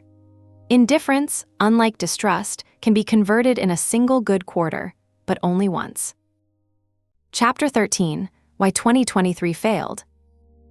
Here is my core claim.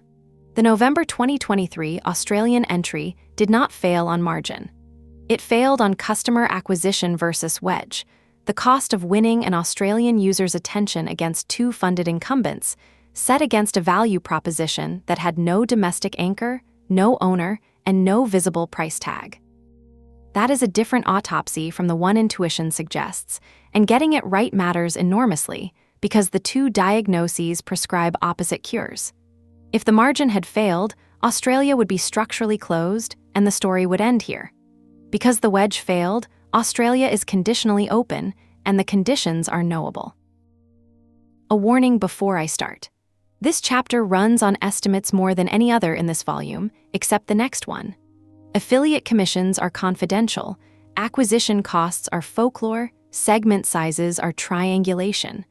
I will flag every estimate loudly as I use it, and I would rather overflag than let a constructed number harden into a fact. First, clear the margin myth, with the working shown. Australian online spend hit a record $82.6 billion Australian dollars in 2025 by Australia Post's count on an average basket of about $96.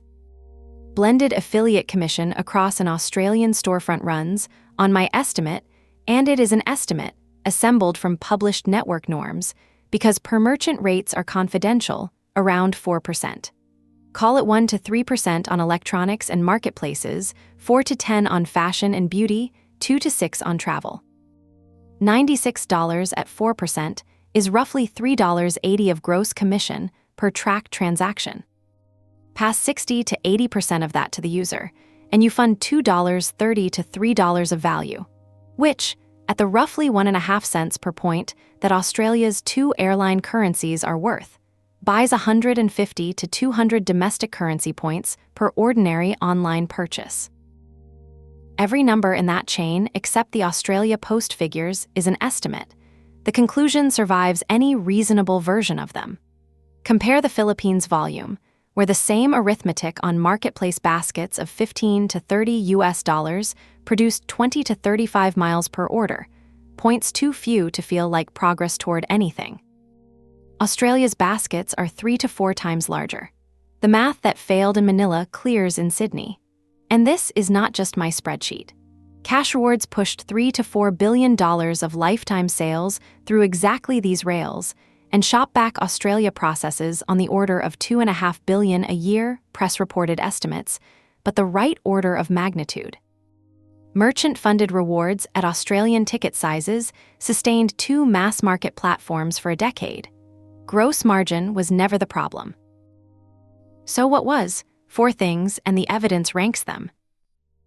1. The lane was occupied by funded incumbents, which set the price of attention.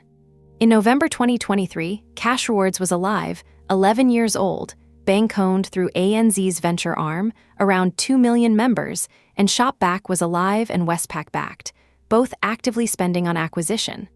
What does an Australian cashback user cost? My estimates, loudly flagged. Referral bonus structures imply blended acquisition costs of roughly 10 to 40 Australian dollars per cashback sign-up, and Australian fintech paid acquisition for an active account has commonly run $50 to $300 in the neobank era. HeyMax entered this auction as a pre-seed company of a few dozen people, with a 500-mile sign-up bonus and a Reddit ad budget, buying traffic at prices set by two players with bank balance sheets behind them. The research's phrase for this is the right one. It was buying users at someone else's marginal cost. 2. And this is the load-bearing failure. There was no aspirational anchor, so there was no wedge. HeyMax's entire differentiation against cashback is the miles ladder. Earn a flexible currency worth more than cash when redeemed well. That pitch requires the ladder to terminate somewhere an Australian wants to go. And in Australia, that means Qantas points or Velocity points. The two currencies that the December 2025 valuations from Point Hacks and the Australian Frequent Flyer Forum put at 1.6 and 1.7 cents per point. What did HeyMax actually have? Chapter 10 told the story. Velocity was only ever a cash for miles workaround, HeyMax buying points at retail with prepaid cards, and Qantas's direct rail, whatever it was operationally, was never announced as a negotiated agreement by either side and did not survive. Strip those out, and the November 2023 proposition was this: earn a foreign currency at undisclosed rates, redeemable toward Qatar Avios and Flying Blue, in a country where 2 in 3 people hold Qantas frequent flyer accounts. Against Shopback's plain, legible cash, miles-denominated earn only wins if the miles are the miles you already collect. A foreign currency with no domestic anchor is not a wedge. It is a translation burden. 3. Nobody owned Australia, not as rhetoric as a verifiable staffing fact. The careers system, which I have enumerated, has never listed an Australian role. There was no country manager. Contrast Hong Kong, which got a general manager and a flagship airline partner at launch. The entry itself was zero capital expenditure by design. The app was already on the storefront from October 2023, the affiliate networks were switched on server side, and the announcement was a Substack post. When the 10-week referral push didn't catch, there was no person whose job it was to iterate, so nobody did. The OzBargain rep account, joined the 21st of November, 2023, and silent from mid-January 2024, is the entire Australian org chart, and its silence is the org chart's resignation letter. 4. Invisible earn rates, in the single market on Earth least tolerant of them. Quote, website still refuses to tell us how many points we earn per merchant. That is a verbatim community complaint from the launch window, and Chapter 4 established what kind of market was asking: institutions whose entire function is computing cents per point, within hours, in public. Undisclosed rates read as a bad deal hiding. In an audit culture, opacity is not a growth stage rough edge. It is self-disqualification. Beneath all four sat the structural backdrop that explains why HeyMax's usual compensations weren't available: Australia's capped interchange. Through the research period, the Reserve Bank of Australia held credit interchange to a 0.5% weighted average, with a 0.8% cap, against effectively uncapped economics in Singapore and Hong Kong. The Singapore product is, functionally, a parasite on rich interchange: card linking, card databases, extra miles on top of your card's miles. Australia had no fat to share, which is why, as Chapter 9 showed in the code, the entire card layer was simply blacklisted for Australian users. With the card layer unavailable, HeyMax Australia collapsed to a thin affiliate portal. The exact shape of Cash Rewards and Shopback, minus the merchants, minus the members, minus the cash, plus a currency nobody local could redeem domestically at face value. The estimate-laden segment math completes the picture. Australia's engaged points optimizer population is perhaps 300 to 800,000 people. My triangulation from point hacks traffic and adjacent cashback penetration, emphatically an estimate, and that segment is served free and well by point hacks, the frequent flyer forum, and OzBargain. Converting them requires an offer visibly better than what they have. HeyMax's was visibly vaguer. I should also record what the evidence does not support, because a good autopsy lists the ruled-out causes. There is no evidence of a failed Qantas negotiation, no trace either way, and I checked both companies' public archives. What is verified is only that no relationship was ever announced, and that the synthetic one was later withdrawn by HeyMax itself. There is no evidence of regulatory trouble, and there is no evidence Australians rejected the product. The OzBargain votes were warm, the redemptions worked, the questions were serious. Demand was never falsified. It was never really tested. The strongest corroboration of this chapter's diagnosis arrived 2 years later, from the incumbent's own morgue. Cashrewards died in September 2025 at 2 million members under bank ownership with a $100 million write-off, and it died, as the research puts it, on acquisition cost versus net margin, not on gross margin.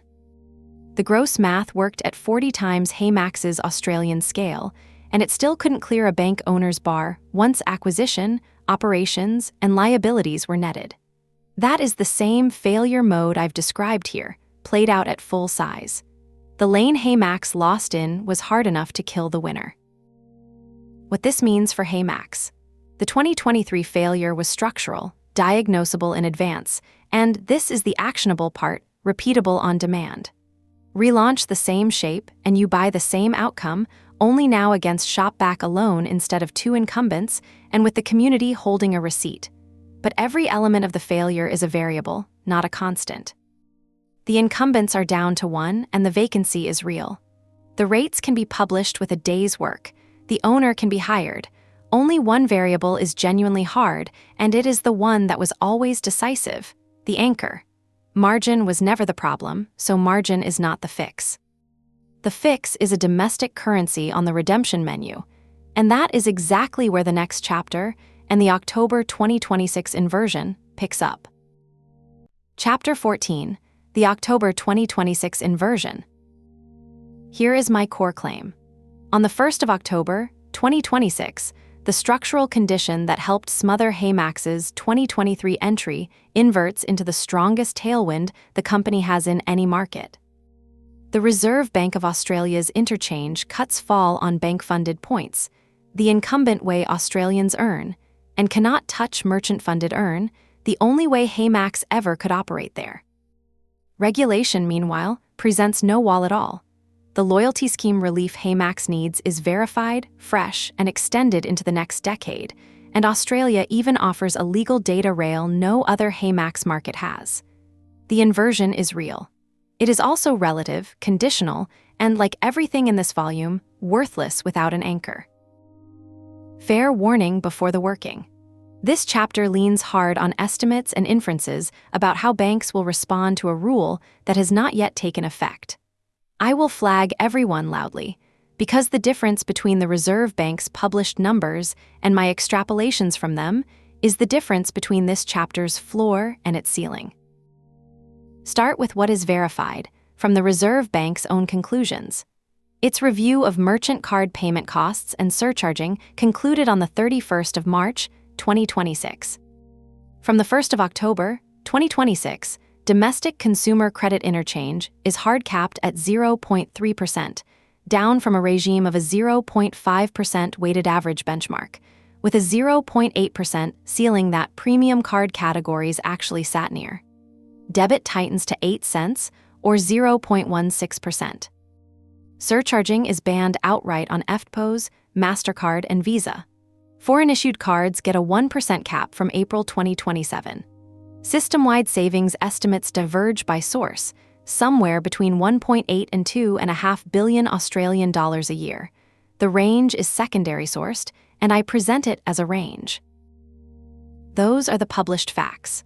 Now the labeled estimate that everything else in this chapter hangs on. For premium rewards cards, whose interchange often sat near the old ceiling, the cut runs 60% or more, and my working figure, an estimate, not a regulator's number, is that roughly 40% of the funding pool behind Australian card points disappears.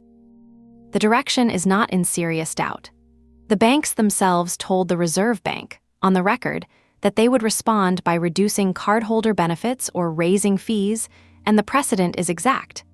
0.3% is the European and British level, and those are jurisdictions where the rich bank-funded points card is essentially extinct. The magnitude per issuer is unverifiable until it happens. Loudly flagged, twice, the 40% is mine. Now the inversion argument, which is the heart of the chapter.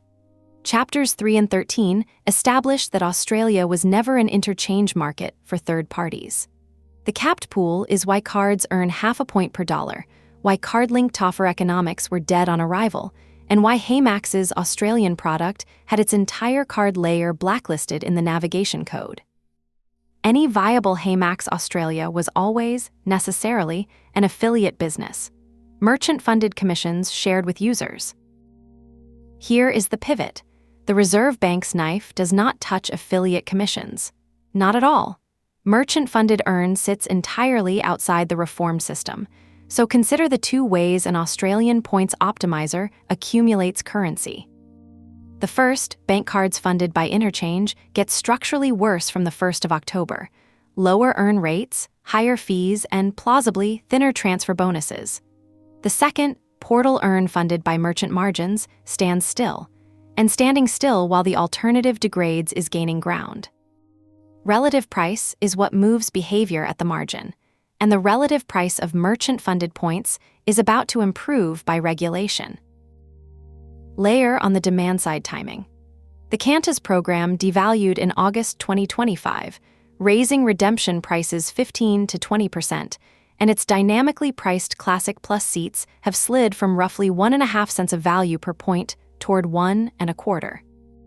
The Australian optimizer of early 2027 holds a devalued Qantas balance and a freshly repriced card. And this is an inference, flagged as one, the cheapest convert this market will ever produce for an interchange-independent earn platform.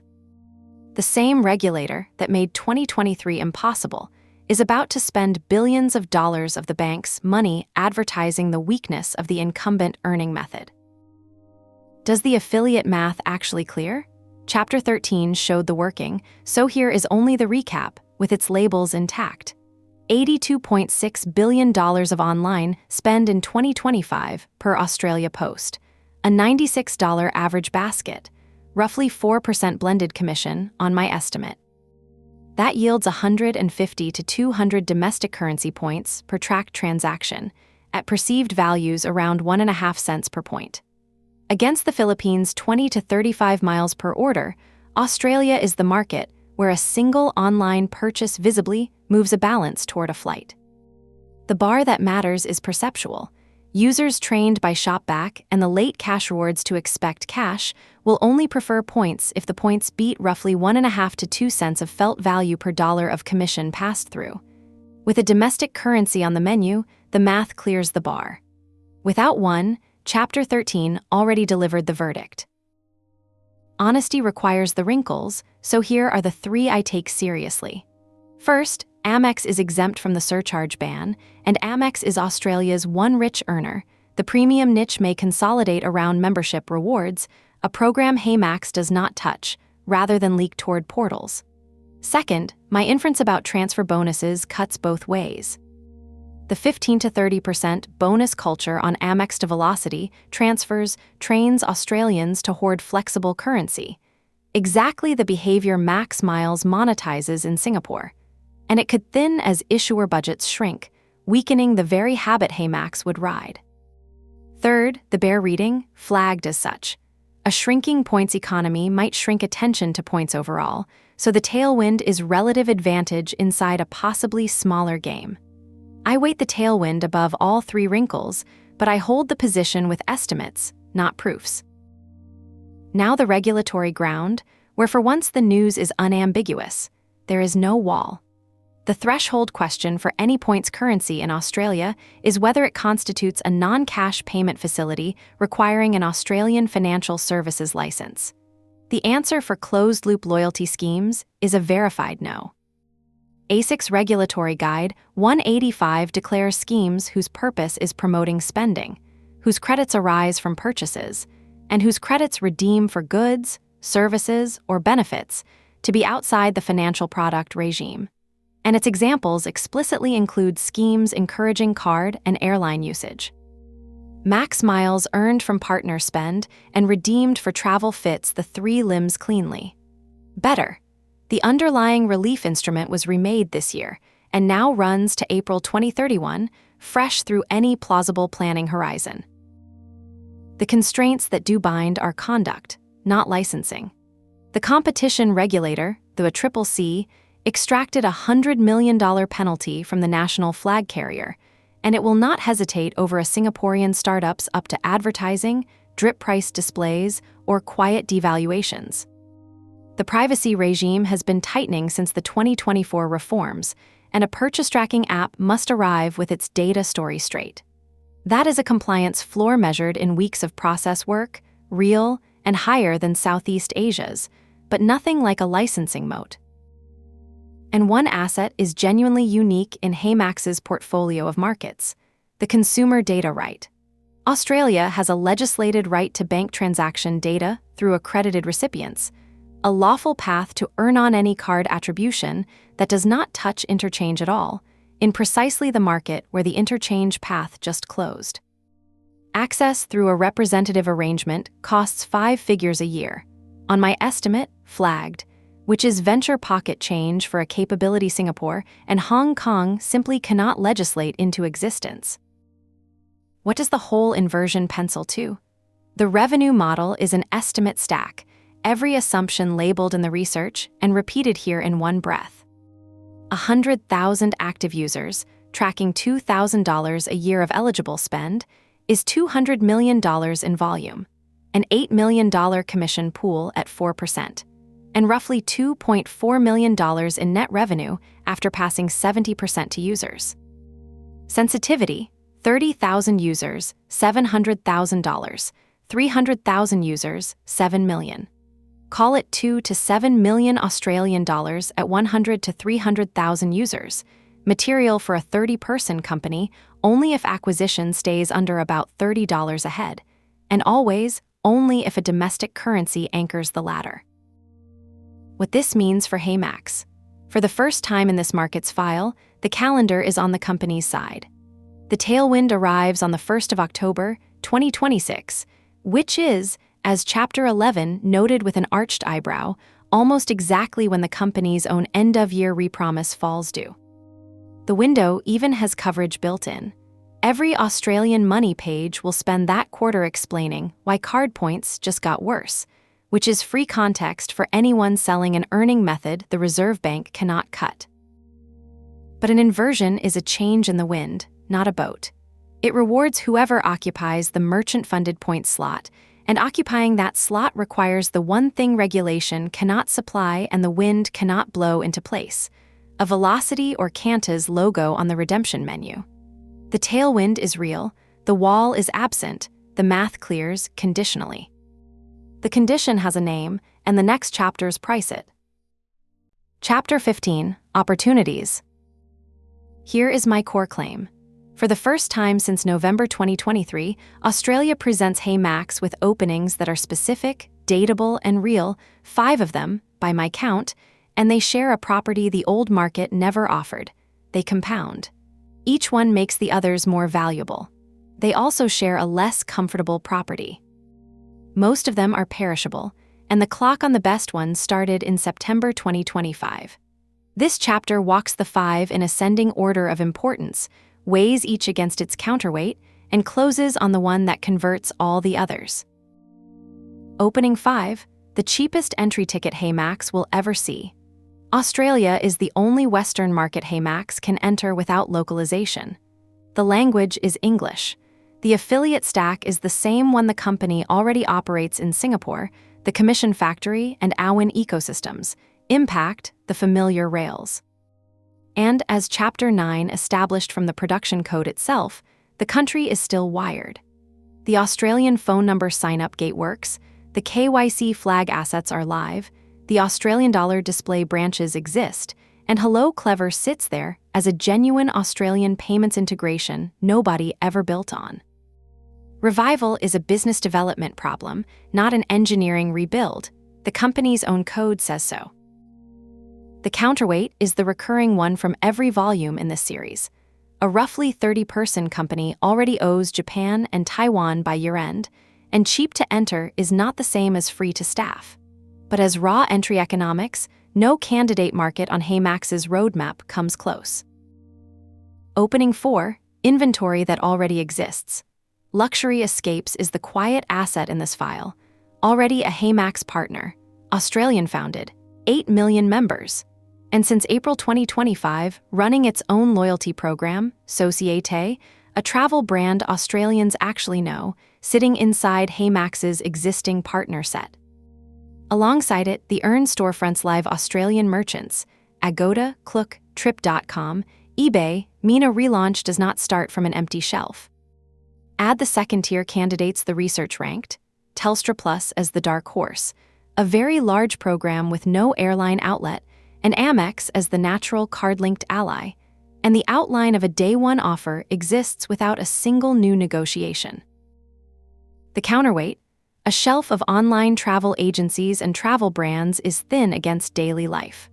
Woolworths, Coles, and Chemist Warehouse sit in HeyMax's database as empty lookup records, and until Staples Earn, the offer is a travel booking side channel, not a habit. Opening 3, the Qatar Bridge.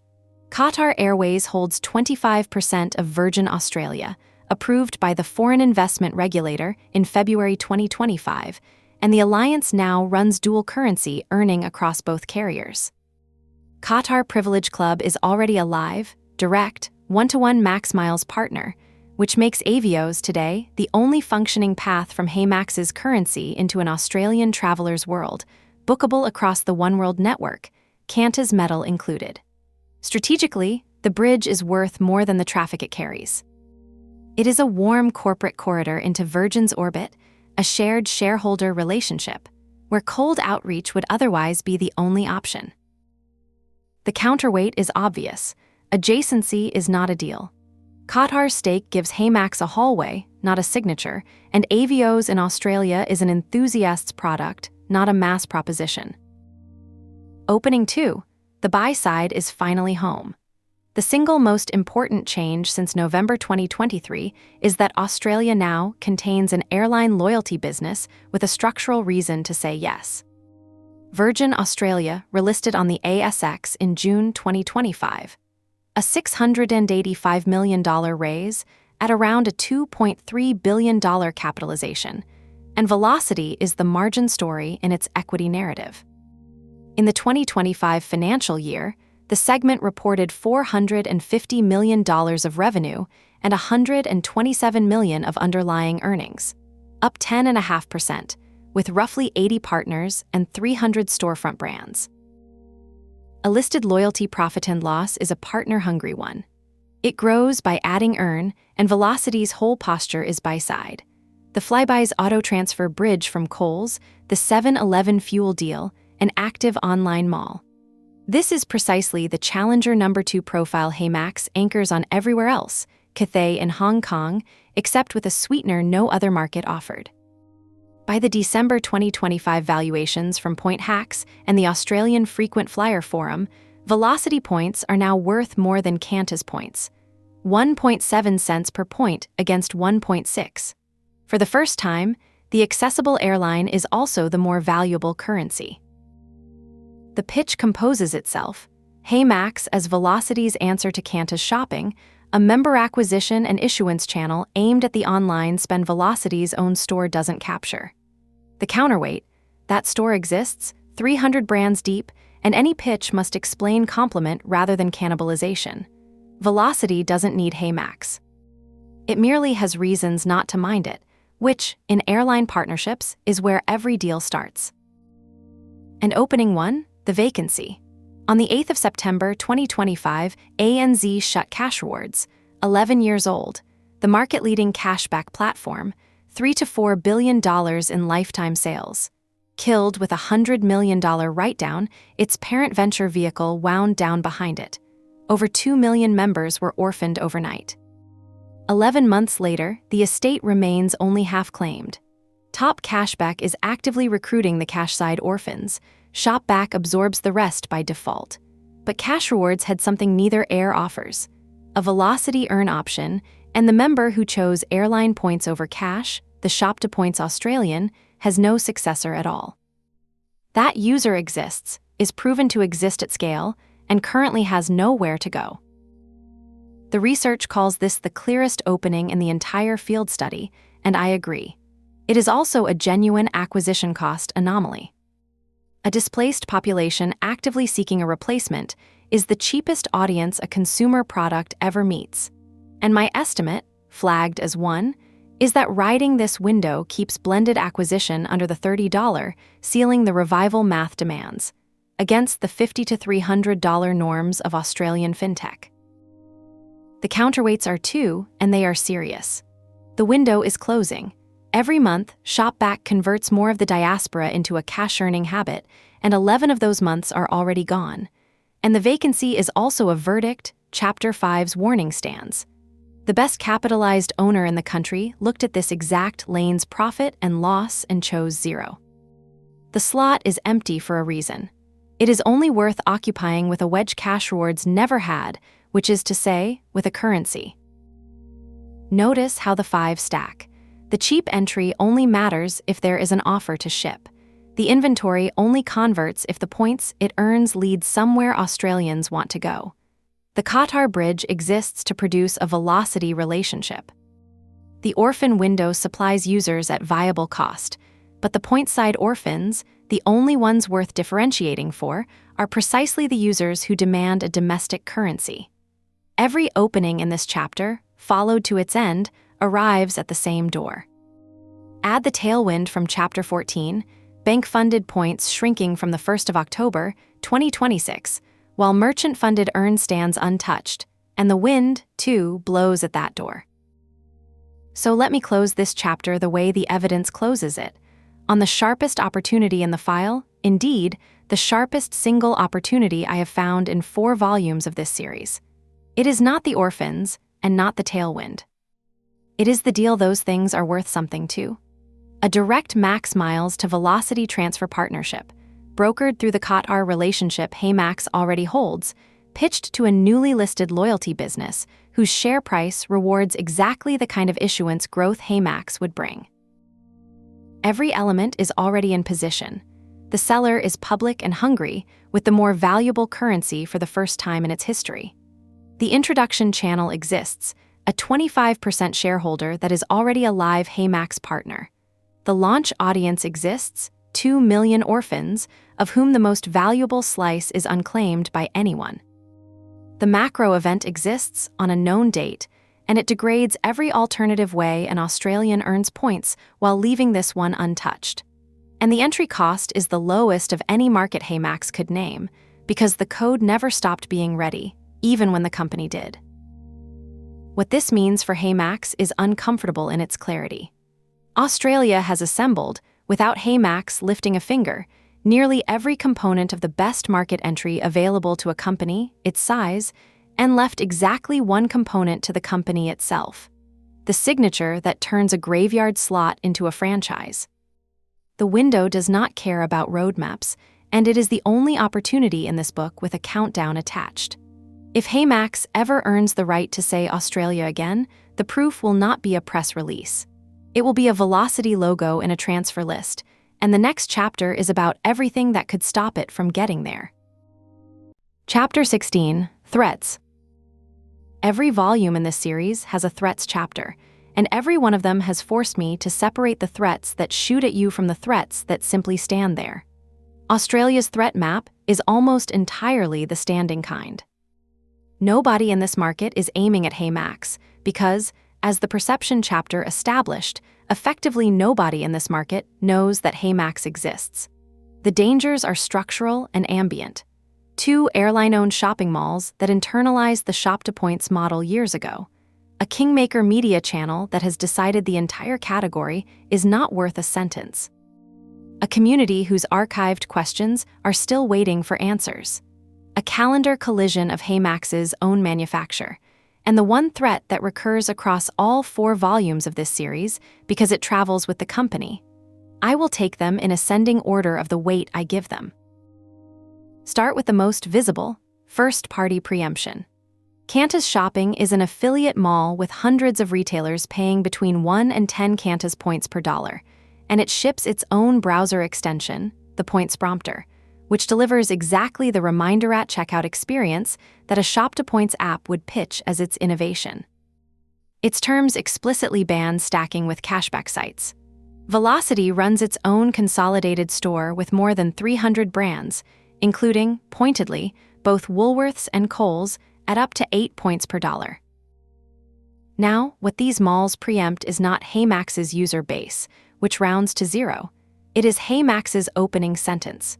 Earn airline points on your online shopping is not an idea in Australia. It is a menu item inside both loyalty programs, operated at scale by the issuers of the currencies themselves. Any third party has to argue increment instead, earn a flexible currency that spans both ecosystems, plus 20-odd international programs, and increment is a harder first sentence than novelty. The Qantas stacking ban adds a message about posture. The fortress treats external earn portals as adversaries to be excluded by contract, not partners to be courted. And yet, I do not rank this threat highest, because it carries its own antidote. If both airlines operate affiliate malls, then merchant-funded points earn is commercially validated at the top of the market. Velocity demonstrably buys third-party issuance already, which is the entire premise of the partnership case I will make in Chapter 18. The malls are lethal to an unanchored HeyMax because nobody will shop through an app with no domestic currency when the program itself runs a shelf. They are merely competitive to an anchored one. The threat and the pitch are the same fact, viewed from different chairs. Second, the kingmaker's indifference. PointHacks has never written the word HeyMax. I verified this against the site's own content system. A search of its full publishing history returns an empty set, while control queries return normally. Its sister community, the Australian Frequent Flyer Forum, holds exactly one HeyMax thread in its 2.9 million posts. A member's referral link from January 2024, with 0 replies. The 2 properties are commonly owned, which means the 2 biggest points institutions in the country are one editorial decision, and that decision has been a consistent, category-wide no. The PointHacks Guide to Earning Qantas Points runs to 23 methods and includes no cashback or portal app of any kind. This is worse than criticism. Criticism can be engaged, corrected, out-argued. Indifference offers no surface to grip. The channel's economics explain the silence. PointHacks monetizes approved card applications under an Australian credit license, a regulated, lucrative revenue line, and a foreign portal with no card product, no Australian currency, and no news gives it nothing to sell and nothing to say. Until HeyMax manufactures news, and in this market only an airline logo qualifies as news, the silence is rational, and it will hold. Without the channel, the engaged optimizer segment gets its information free from properties that do not mention you, and reaching that segment any other way blows through every CAC guardrail this analysis will set. Third, community memory of vagueness. The reception on OzBargain across 2023 and 2024 was genuinely warm, net positive votes on all 6 deals, 70 and 80 on the best of them. But the questions attached to those deals were sharp, and they remain in the archive. One asked, quote, "How much is 3.45 max miles worth?" unquote. Another complained that the, quote, "website still refuses to tell us how many points we earn per merchant," unquote. One repost was deleted and its poster banned. The official rep account has been dormant since early 2024, and OzBargain's audit culture does not forget. It indexes. A returning HeyMax will be read against its own record within hours of its first new deal. The threat is precise. The second first impression must answer the first one's open questions before it makes any new claims. A relaunch that still hides per-merchant earn rates would convert warm memory into cold dismissal, and communities like this one extend curiosity exactly once. Fourth, the promise date collision. HeyMax has repromised Australia 3 times since launching there. The July 2024 seed announcement cited the expansion as accomplished. The May 2025 release listed Australia as a planned expansion, 18 months after the launch. And the January 2026 Series A committed to Japan, Taiwan, and Australia by the end of 2026. The Reserve Bank of Australia's interchange cuts take effect on the 1st of October, 2026, squarely inside that window. I argued in Chapter 14 that the cuts are a tailwind, and I stand by it. But they are a tailwind for a deal-timed entrant and a hazard for a deadline-timed one. The worst available version of this entry is a fourth quarter 2026 relaunch executed to save the roadmap. No velocity partnership, undisclosed rates, landing in the noisiest quarter Australian loyalty has seen in a decade, while banks loudly gut card rewards and every points journalist is busy explaining why. That version repeats November 2023 with a larger audience and a colder community. And the alternative, a fourth quiet slip, carries its own cost, because at some point, Australia by a date becomes an anti-signal that investors and communities both learn to discount. Fifth, the clock on the one cheap asset. More than 2 million Cash Rewards members have been leaderless since the 8th of September, 2025. Shopback absorbs them by default. It is bank embedded through the Westpac partnership, extended to St. George's 2.6 million customers, and Top Cashback is actively recruiting them behind 1,300 retailers. Every month of HeyMax's delay converts near-zero CAC prospects into someone else's members. There is a tail risk attached. If Shopback ever ships a native Qantas or Velocity earn toggle, the shop-to-points lane closes outright. I verified the absence. Shopback's own directory copy frames airline points as something your card earns, stacked with its cash, but nothing structural prevents the move, and an IPO narrative hunting for differentiation might eventually find it. Sixth and heaviest, the company itself, roughly 30 people. Japan and Taiwan owed by year-end, under the same series a sentence that owes Australia. A balance sheet experiment in HeyMax first. A purge of 17 partners that reads as operational tightening. The 2023 entry did not fail on demand, the votes were warm. It failed because after week 10, continuing was nobody's job. The OzBargain account going silent is the Australian org chart rendered as a timestamp. Every threat above is manageable by a company that shows up. None is manageable by a company that does not. Across 4 volumes of this analysis, the Australian record is the strongest single piece of evidence that HeyMax's binding constraint is internal.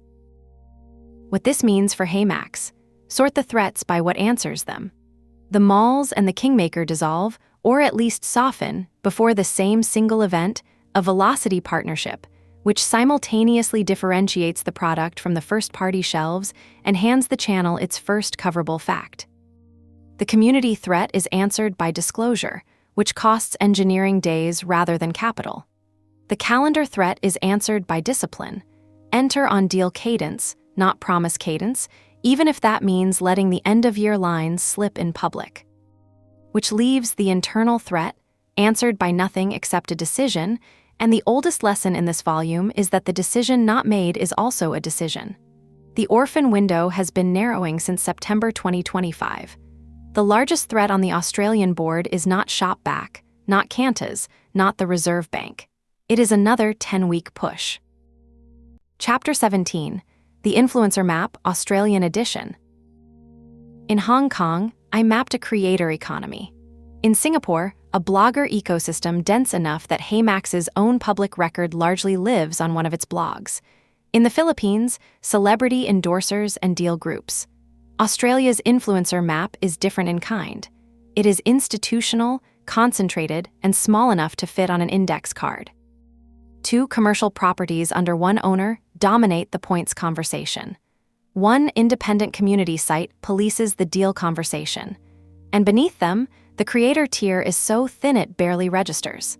That concentration is the map's most important property because it means Australian distribution cannot be bought retail.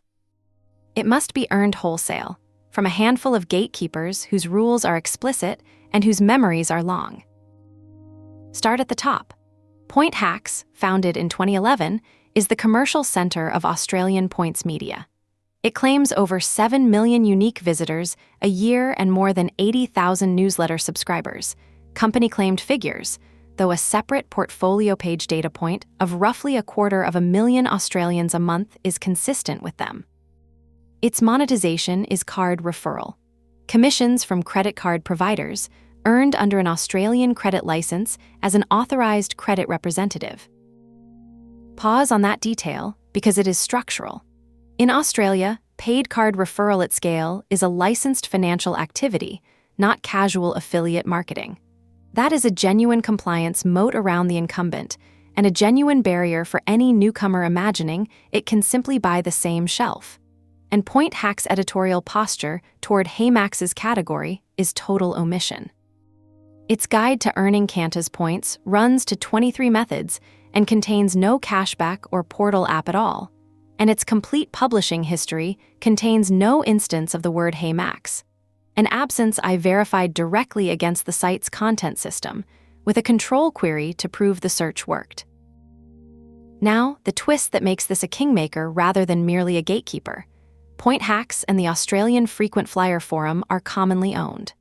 The forum is the country's veteran points community, operating since 1998, roughly 70,000 members, 2.9 million posts, structured sub-forums for every airline, bank, and hotel program. Its own disclosure states plainly that the site's owner receives commissions on most credit cards mentioned. So the two largest points institutions in Australia are one commercial group, and coverage in one tends to seed discussion in the other. HeyMax's complete footprint across both, 0 Point Hacks articles and one thread on the Frequent Flyer Forum, a members' referral link posted on the 30th of January, 2024, describing HeyMax as, quote, cash rewards / shopback for travel points, unquote, which received 0 replies and died. The kingmaker has never said no to HeyMax. It has never said anything, which is worse. The third institution runs on different fuel. Ozbargain, independent, founded in 2006, now past 543,000 deals and 17.8 million comments, is deal hunter culture at mass scale, and its rules matter more to HeyMax than its size. Ordinary users are banned from posting affiliate or referral links. Brands must operate through verified store rep accounts. Deal quality is voted on brutally and in public, and it is the venue where cashback tracking grievances get aired loudest. Those rules are, on inspection, favorable to an honest brand, rep accounts yes, referral spam never. HeyMax has already lived both sides of this. Its official rep account posted 6 deals between November 2023 and January 2024, drew genuinely warm votes, answered a redemption question on the 15th of January, 2024, and went silent. A community member's repost was deleted and the poster banned. The account still exists, a dormant asset with a memory attached, because the archive also preserves the questions that were never answered. What a max mile is worth in cents, and why the, quote, website still refuses to tell us how many points we earn per merchant, unquote. Reddit rounds out the institutions, mostly as a cautionary boundary. The Australian churning subreddit has never mentioned HeyMax, not once, verified through archive search. The mass market finance subreddit has one comment ever, a low-information referral from January 2024 that misdescribed the product's Qantas relationship. And the moderation cultures are actively hostile to promotion. 2 HeyMax promoting posts have been removed by moderators, including one posted by the company's own official account. My read, Reddit in Australia is not a channel for HeyMax, it is a tripwire. The only safe participation is a real person answering real questions with disclosed affiliation. Below the institutions, the creator tier is strikingly thin. The one durable independent voice is Steve Huey, the points whisperer behind I Fly Flat, but his is a business-to-business practice, converting company spend into business-class seats for a claimed 6,000-plus clients, monetized through membership fees. He is a media-friendly figurehead, not a distribution channel. The Frequent Flyer Forum runs its own YouTube channel, and that is roughly the end of the list. My searches surfaced no large independent Australian Points YouTuber or TikToker, and the country's big travel influencers do not touch Points content. Contrast the United States, where a dozen full-time creators could carry a launch, or Singapore, where Mile Lion alone has functioned as HeyMax's paper of record. In Australia, there is no influencer to buy. There is a gatekeeper to convince, a community to level with, and nothing in between. So what does engagement design look like for an audit culture with this topology? I would build it around one principle: publish the rates first. The single most quoted community complaint from the 2023 to 2024 push was earn rate opacity, and it is the cheapest possible fix, per merchant rates, in points, and in Australian sense of estimated value, visible before sign-up. Answer the archived question, how much is 3.45 max miles worth? Inside the product, before anyone has to ask it again. Second, return through the front door. The OzBargain rep account should come back with a plain-spoken accounting of the absence. We launched thin, we left, here is what is different, because the community that upvoted the first deals will extend curiosity exactly once, and it will check the account's history before it checks the new offer. Third, seed the Frequent Flyer Forum with redemption evidence, not referrals, a documented AVO's booking, a transfer timeline, the kind of data point that forum's veterans actually trade in. Fourth, treat Point Hacks as a news desk, not an ad slot. Its coverage cannot be purchased by a company without a card product, and its category silence will not break for a relaunch press release. It will break for exactly one thing, an Australian airline partnership. A Velocity announcement is simultaneously the anchor of Chapter 18's partner strategy and the only key that opens this market's only broadcast tower. And fifth, the negative rule: no referral spam anywhere ever again. It is banned on OzBargain, removed on Reddit, ignored on the Frequent Flyer Forum, and the record shows all three outcomes already happened to HeyMax once. There is one more asymmetry worth naming. In Hong Kong, I argued that visibility had to be manufactured continuously across a fragmented creator field, expensive, ongoing, never finished. Australia is the opposite. The channel is concentrated, institutional, and essentially binary. HeyMax cannot spend its way into it, which is bad news for a funded competitor and good news for a disciplined small one, because the price of admission is not a marketing budget. It is a signed deal and published rates, one business development outcome, and one engineering sprint. What this means for HeyMax: the Australian influencer map removes an entire class of strategic option. There is no creator carpet bombing available here, no equivalent of buying 20 mid-tier YouTube integrations, and every promotional shortcut is either banned, licensed, or moderated out of existence. What remains is narrow and cheap. Answer the archive's open questions in the product itself. Re-enter through the store rep door with candor. Feed the forum evidence instead of links. And understand that the Kingmaker channel's silence is not a wall but a lock, and the key is not money. The key is news, and in this market, only an airline logo is news. Which is to say, the influencer strategy and the partner strategy are the same strategy. Chapter 18 names the partner. Chapter 18, the partners and the ranked 10. Every volume of this series ends its middle act with the same question: who is the anchor? In Hong Kong, the answer was an institutional issuance network, a bank-facing, business-to-business layer, plus the octopus rail. In the Philippines, it was the conglomerate stacks. In Singapore, a fintech-flavored anchor at home. Australia's answer is the starkest of the four, because the field chapters have eliminated almost everything.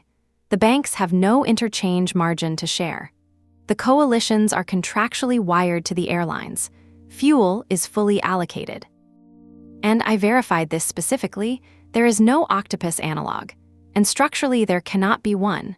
because Opal and Mikey carry no loyalty programs at all, and state-run ticketing is converging on open-loop cards, which dissolves the closed stored value base a transit ecosystem would need. Strip all that away, and one conclusion remains: Australia's issuance network must be airline-anchored, or it will not exist. And of the two airlines, only one is structurally able to say yes. The anchor case is Velocity, and it rests on 3 legs. First, posture. Velocity is the buy-side program in a 2-program market. Qantas builds and owns its earn web, Woolworths locked in through everyday rewards, BP on fuel, its own shopping mall, its own browser extension, a contractual ban on cashback stacking. Velocity, by contrast, has spent 2 decades renting issuance from others. The Flybuys auto transfer bridge, live with fresh transfer bonuses through 2026, 7-Eleven on fuel and convenience, an e-store of roughly 300 brands that pointedly includes both Woolworths and Kohl's, some 80 commercial partners in all. A program that already buys third-party issuance is a program that can be sold more of it. Second, pressure. Virgin Australia relisted on the ASX in June 2025, raising 685 million Australian dollars at a capitalization of roughly 2.3 billion, and its equity story explicitly leans on loyalty.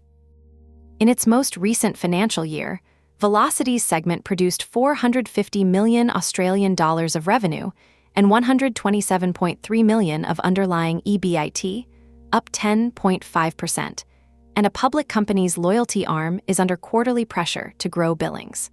That is precisely the pressure an external earn platform monetizes.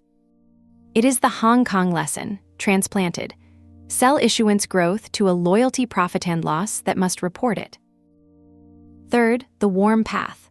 Qatar Airways holds 25% of Virgin Australia, approved by the Foreign Investment Regulator in February 2025, and Qatar Privilege Club is already a live, direct HeyMax transfer partner.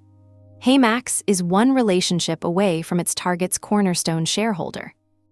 The pitch writes itself: HeyMax as Velocity's answer to Qantas shopping, an always-on external earn network that Velocity gets without building it, aimed at every retailer its e-store does not hold.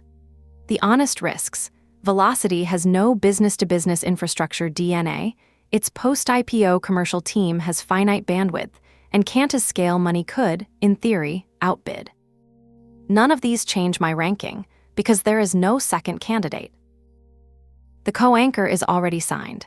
Luxury Escapes, Melbourne-founded, roughly 8 million members, sits on HeyMax's retained direct partner list today, the single strongest Australian relationship the company holds. And its timing is convenient.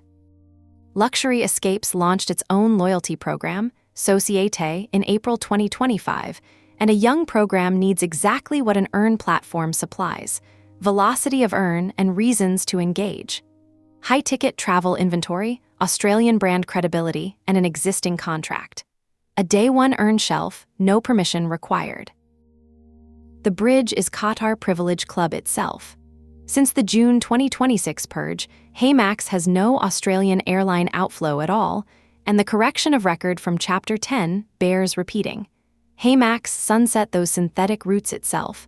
No Australian program ever cut it. Until a direct velocity rail exists, AVOs through Qatar is the closest thing to a Virgin-aligned outflow HeyMax owns. Qatar and Virgin now run reciprocal earn across each other's networks, and the December 2025 community valuations price Qatar's currency at 2.1 cents, above either domestic program. Marketed honestly, the Virgin-aligned outflow, while we build the direct one, it is a credible interim story, rather than a foreign currency apology. The dark horse is Telstra Plus. Several million members, my estimate, commonly reported at around 4 to 5 million, locked into a closed redemption catalog of devices and entertainment, with a chronic points-feel-worthless problem and, verified as an absence, no airline outlet of any kind. A Telstra Plus to Max Miles outflow instantly upgrades their redemption story with more than 20 airline and hotel programs, at zero build cost to Telstra. It is the one large non-airline points pool in the country with no aviation exit, which makes it the most underpriced conversation on this list. The ally is Amex. Membership rewards is the last rich card currency in the country. It transfers to velocity at 2-to-1, with advertised 15 to 30% bonuses every 1 to 3 months, and the Amex offers engine is the natural card-linked complement to merchant-funded earn. Amex is not an anchor, it is an issuer, not a distribution network, but its incentives point the same direction as HeyMax's, toward flexible currency and toward velocity. Here is the rank 10, with one line of rationale each. Number 1, Velocity Frequent Flyer. The anchor. A post-IPO loyalty profit and loss under growth pressure, a proven buy-side posture, and a warm path through its own 25% shareholder.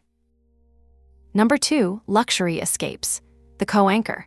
Already a HeyMax partner, 8 million members, and a young Societe program that needs earn velocity. Number 3, Qatar Privilege Club. The Bridge. A live direct partner, Virgin's cornerstone shareholder, and the interim Virgin-aligned outflow while the velocity deal is negotiated. Number 4, Telstra Plus. The Dark Horse. Millions of members, a low-value closed catalog, and no airline outlet, an outflow deal fixes their biggest complaint overnight. Number 5, Amex Australia. The ally. Membership rewards flexibility, a 2-to-1 velocity rail with regular bonuses, and an offers engine built for card-linked earn. Number 6, Zip Rewards. The distribution experiment. An active offers program hunting for differentiation against Afterpay, with checkout-level reach for HeyMax merchant offers. Number 7, Clookandtrip.com. The Day One Inventory. Existing regional relationships with active Australian storefronts, fast to extend and low risk. Number 8, Hello Clever. The plumbing partner. HeyMax's one genuine Australian integration today, expandable from a purchase rail to a Pay ID payout rail. Number 9, Up and Ubank. The Culture Fit channel. Million customer, app-native neobanks with no points programs of their own, cheap embedded earn experiments with a small ceiling. And number 10, Shopback as acquirer.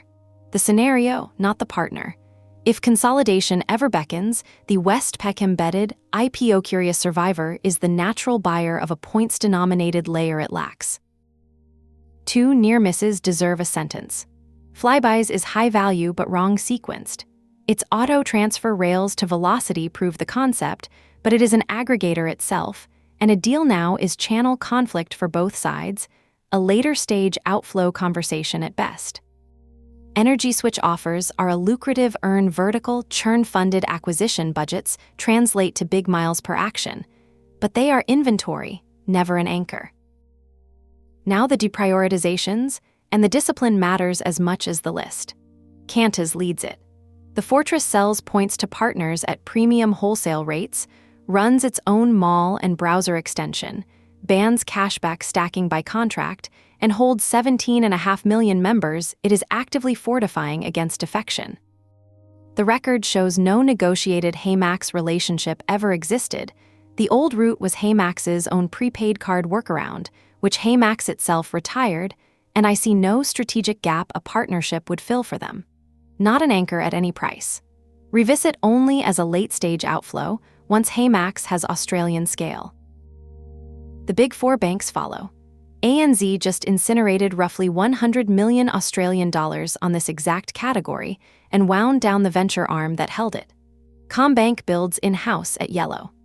NAB and Westpac run conventional card programs facing the October 2026 interchange squeeze, and Westpac's rewards affections are already contracted to Shopback.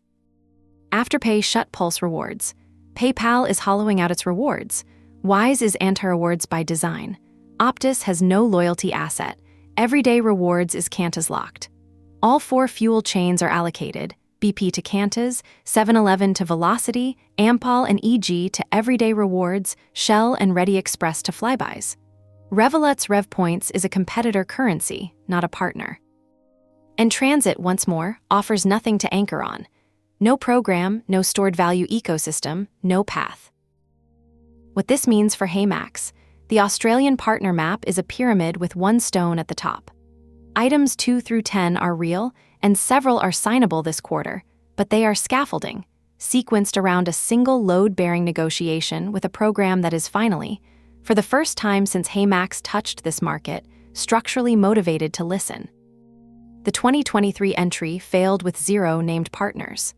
The revival case rests on 10 named ones, ranked, and on the honesty to admit that if the first name says no, the other 9 do not add up to an entry. Chapter 19, The Revival Architecture. If HeyMax goes back to Australia, the plan cannot be a bigger version of November 2023. That experiment, affiliate rails switched on, a Substack post, 10 weeks of referral bonuses has already been run twice at much larger scale by other people, and the results are in. Cash Rewards ran the pure affiliate play with over 2 million members, a Big Four bank owner, and 3 to 4 billion Australian dollars of lifetime facilitated sales, and it still died in September 2025 on the net math, customer acquisition against margin, not gross margin. The gross economics of Australian affiliate earn are fine. The architecture question is everything else. So this chapter lays out the revival as I would design it, a staged plan with a step 0, hard guardrails, and a checklist specific enough to falsify. The organizing principle throughout: spend nothing irreversible before the anchor signs. Step 0 costs almost nothing and gates everything. Fix earn rate visibility. The single most quoted line from the 2023 to 2024 push, preserved on OzBargain, waiting, is, quote, website still refuses to tell us how many points we earn per merchant, unquote. In an audit culture, that opacity was not a cosmetic flaw. It was the product failing the market's entrance exam. The fix is per merchant earn rates, published before sign-up, denominated both in max miles and in Australian cents of estimated value, with the conversion logic shown. Answer the question, how much is 3.45 max miles worth, inside the interface permanently? This is engineering days, not capital, and nothing else in the plan works without it, because every Australian channel from Chapter 17, the forum, the deal site, the kingmaker, begins its evaluation with exactly this question. Step 1 can start now and requires nobody's permission. Relaunch the Australian earn shelf on inventory HeyMax already owns or can extend from existing relationships. Luxury escapes as the co-anchor, already a direct partner, 8 million members, a young loyalty program hungry for earn velocity, plus Klook and Trip.com's Australian storefronts. Plus the hotel outflows already on the roster, Accor, IHG, Wyndham, and Market Qatar Privilege Club honestly as the interim Virgin-aligned outflow, a live direct partner, Virgin's 25% shareholder, a currency the community itself values at 2.1 cents. Aim the whole shelf at the cheapest acquisition pool Australian loyalty will offer this decade. The more than 2 million Cash Rewards orphans, leaderless since September 2025, whose points-minded minority, the people who chose velocity earn over Cashback when Cash Rewards offered the choice, have no successor at all. That window has been closing for 11 months. Shopback absorbs the cash side by default, but nobody has claimed the points side. Step 1 also includes the unglamorous plumbing the current codebase is missing. An Australian payout rail, PayID or OSCO, alongside the Singapore and Hong Kong methods hard-coded today, and Australian staples moving from empty database records to live affiliate earn. Woolworths, Coles, and Chemist Warehouse sitting in the merchant database with no earning types attached is the 2023 entry in miniature. A relaunch that repeats it is not a relaunch. The economics of Step 1 clear the bar, and it is worth showing the working, because this is where Australia diverges from the Philippines.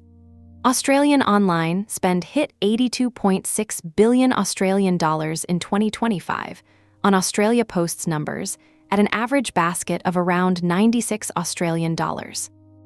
At a blended affiliate commission near 4%, my estimate, from network norms, a track transaction generates roughly 3 Australian dollars and 80 cents of gross commission. Passing 60 to 80% of that to the user funds 150 to 200 airline class points per transaction, at perceived value, while leaving the platform a real margin. In the Philippines, the same percentages on $15 to $30 baskets produced 20 or 30 miles and order imperceptible progress toward any flight. In Australia, a single transaction visibly moves a balance. The affiliate math funds the product.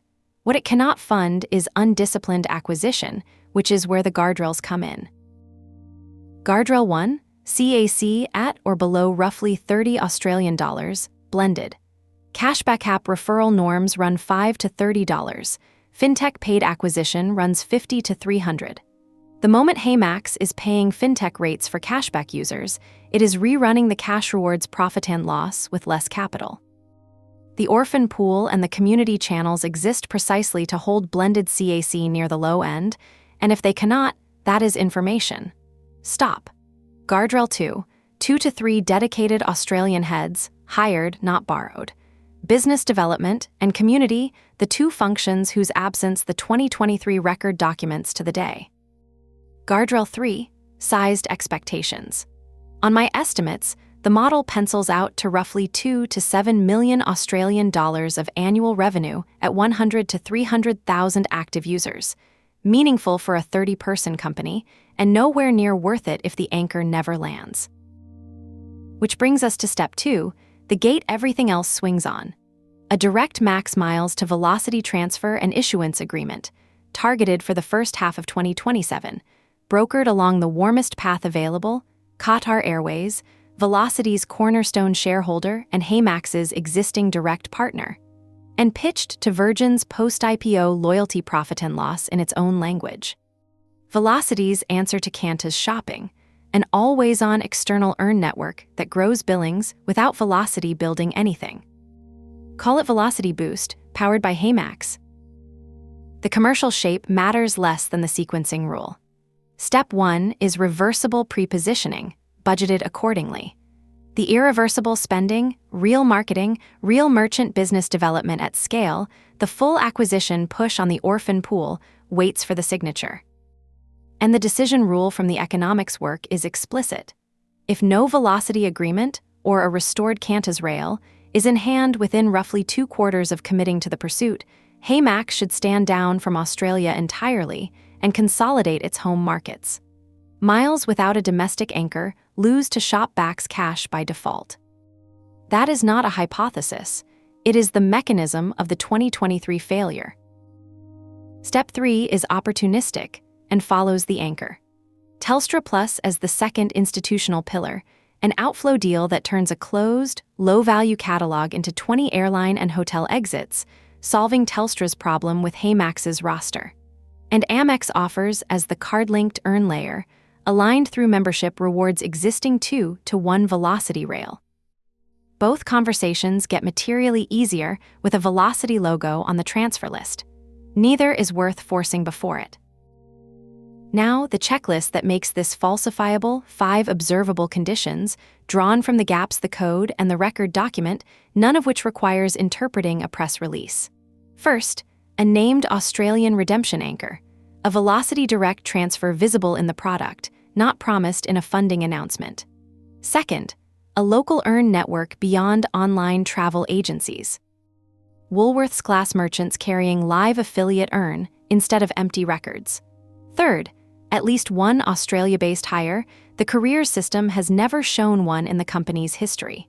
Fourth, Australian payout rails in the redemption code next to the Singapore and Hong Kong methods. Fifth, reactivation of the community channels HeyMax already owns and abandoned, the dormant OzBargain rep account, and first-ever outreach to Point Hacks and the Australian Frequent Flyer Forum. As of August 2026, none of the 5 shows any movement. That sentence is the current status of the revival, stated as precisely as I can state it. What this means for HeyMax: the architecture exists, it is cheap by expansion standards, and most of it is sequencing discipline rather than invention. Publish the rates. Relaunch on owned inventory.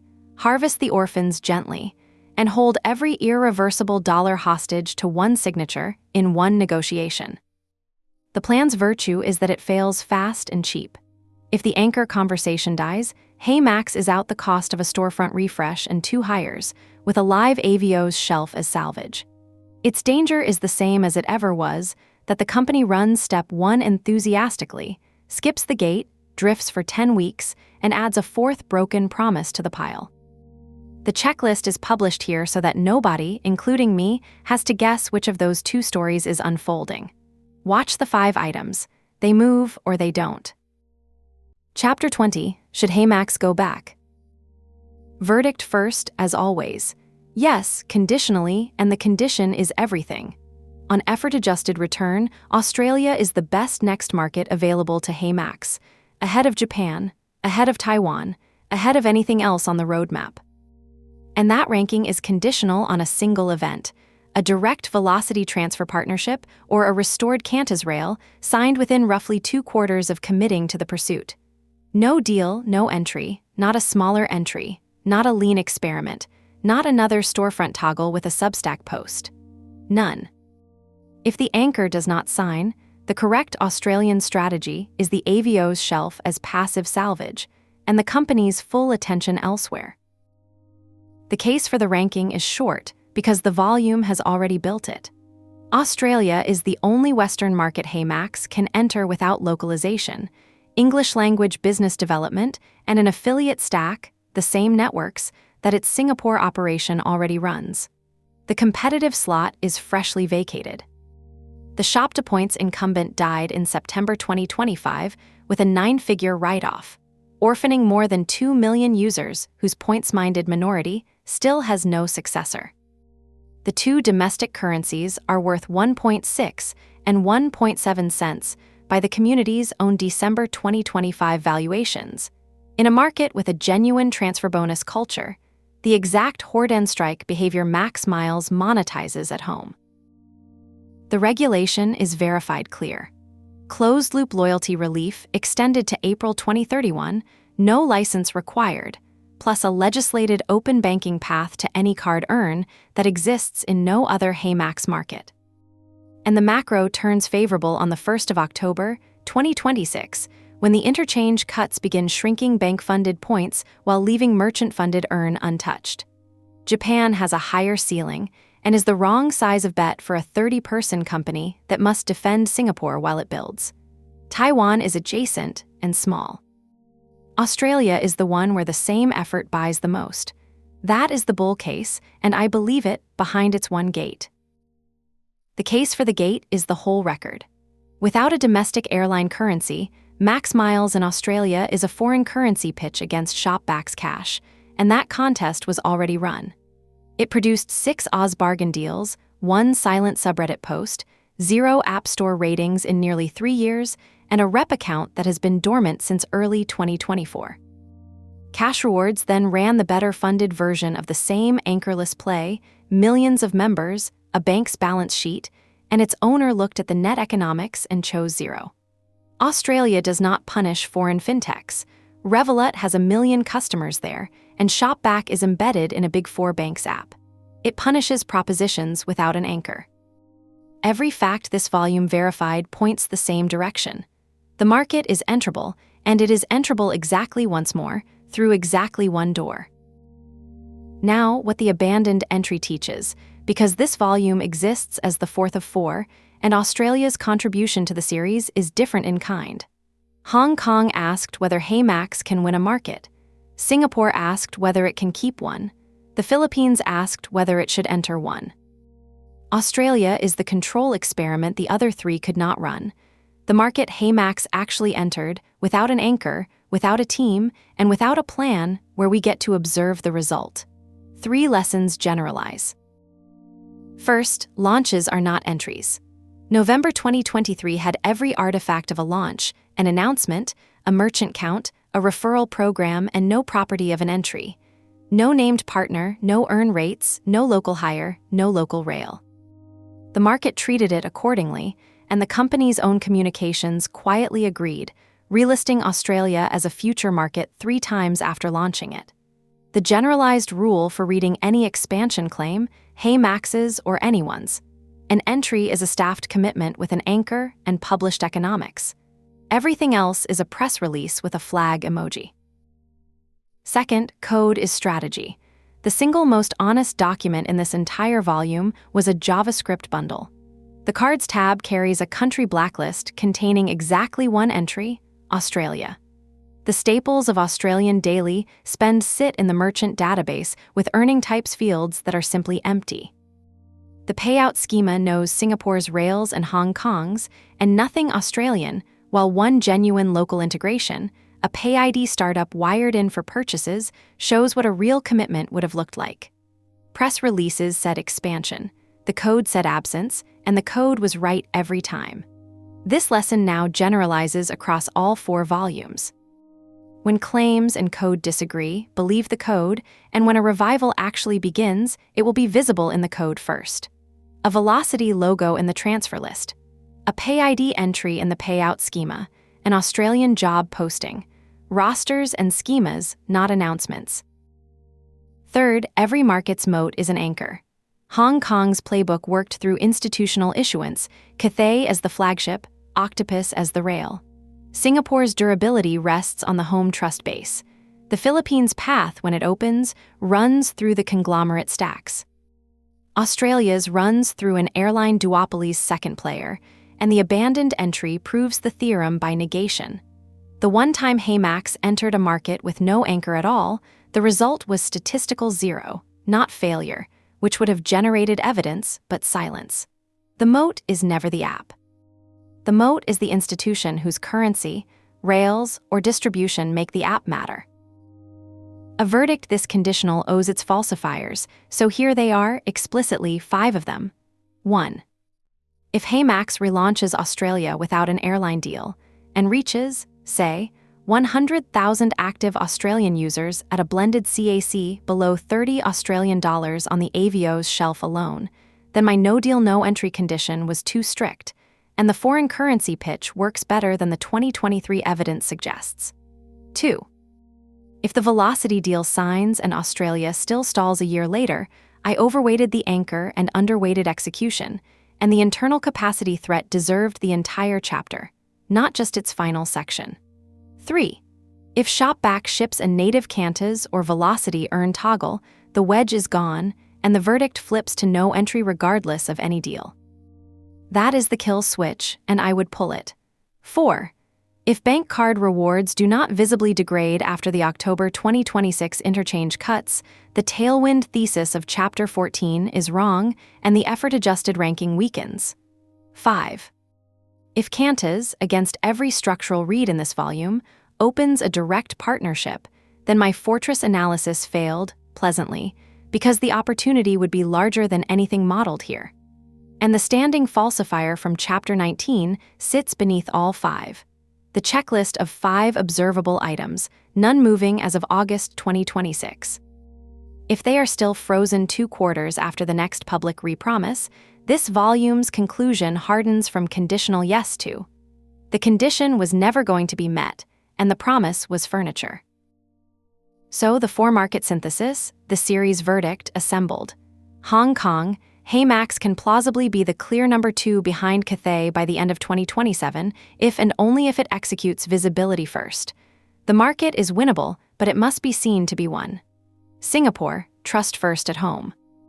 The franchise everything else borrows against, where reliability, not growth, is the strategic product, and where every partner purge and sunset is priced by the community within days. The Philippines, not now. A business-to-consumer beachhead, the diaspora corridor, and cheap prepositioning, because the affiliate math fails at Philippine ticket sizes, and the conglomerates are not ready to rent their anchors. And Australia, go back only through the velocity door with the staged architecture of Chapter 19 and the discipline to stand down if the door does not open. 4 markets, 1 law, visible from 4 angles, the anchor determines everything. Cathay makes Hong Kong winnable. The home base makes Singapore keepable. The missing conglomerate deal keeps the Philippines premature. The missing airline deal is the entire Australian question. HeyMax's product travels. Its model does not, until an institution in each market gives it somewhere to stand. What this means for HeyMax, one last time. The company's scarcest resource is not capital and was never capital. It is the focused attention of roughly 30 people who currently owe the public 3 markets by year-end and have shipped none of them. Australia is where that pattern is oldest, and so Australia is where breaking it would mean the most. The abandoned entry cost HeyMax almost nothing in cash and something real in credibility. The revival, done in order, rates published, shelf relaunched, orphans harvested gently, everything irreversible held behind one signature, costs little more, and could return the company's first Western market, and its cleanest proof that the playbook generalizes. Done out of order on promise cadence, it would simply be November 2023 again, with a better documented autopsy. The record says Australians were never the problem. The votes were warm, the gift cards arrived overnight, and the community asked only to be told the rates. HeyMax left without answering. It should go back when, and only when, it can answer with a number and an airline. That is the verdict of this volume, and it is falsifiable on 5 observable conditions. Watch the code.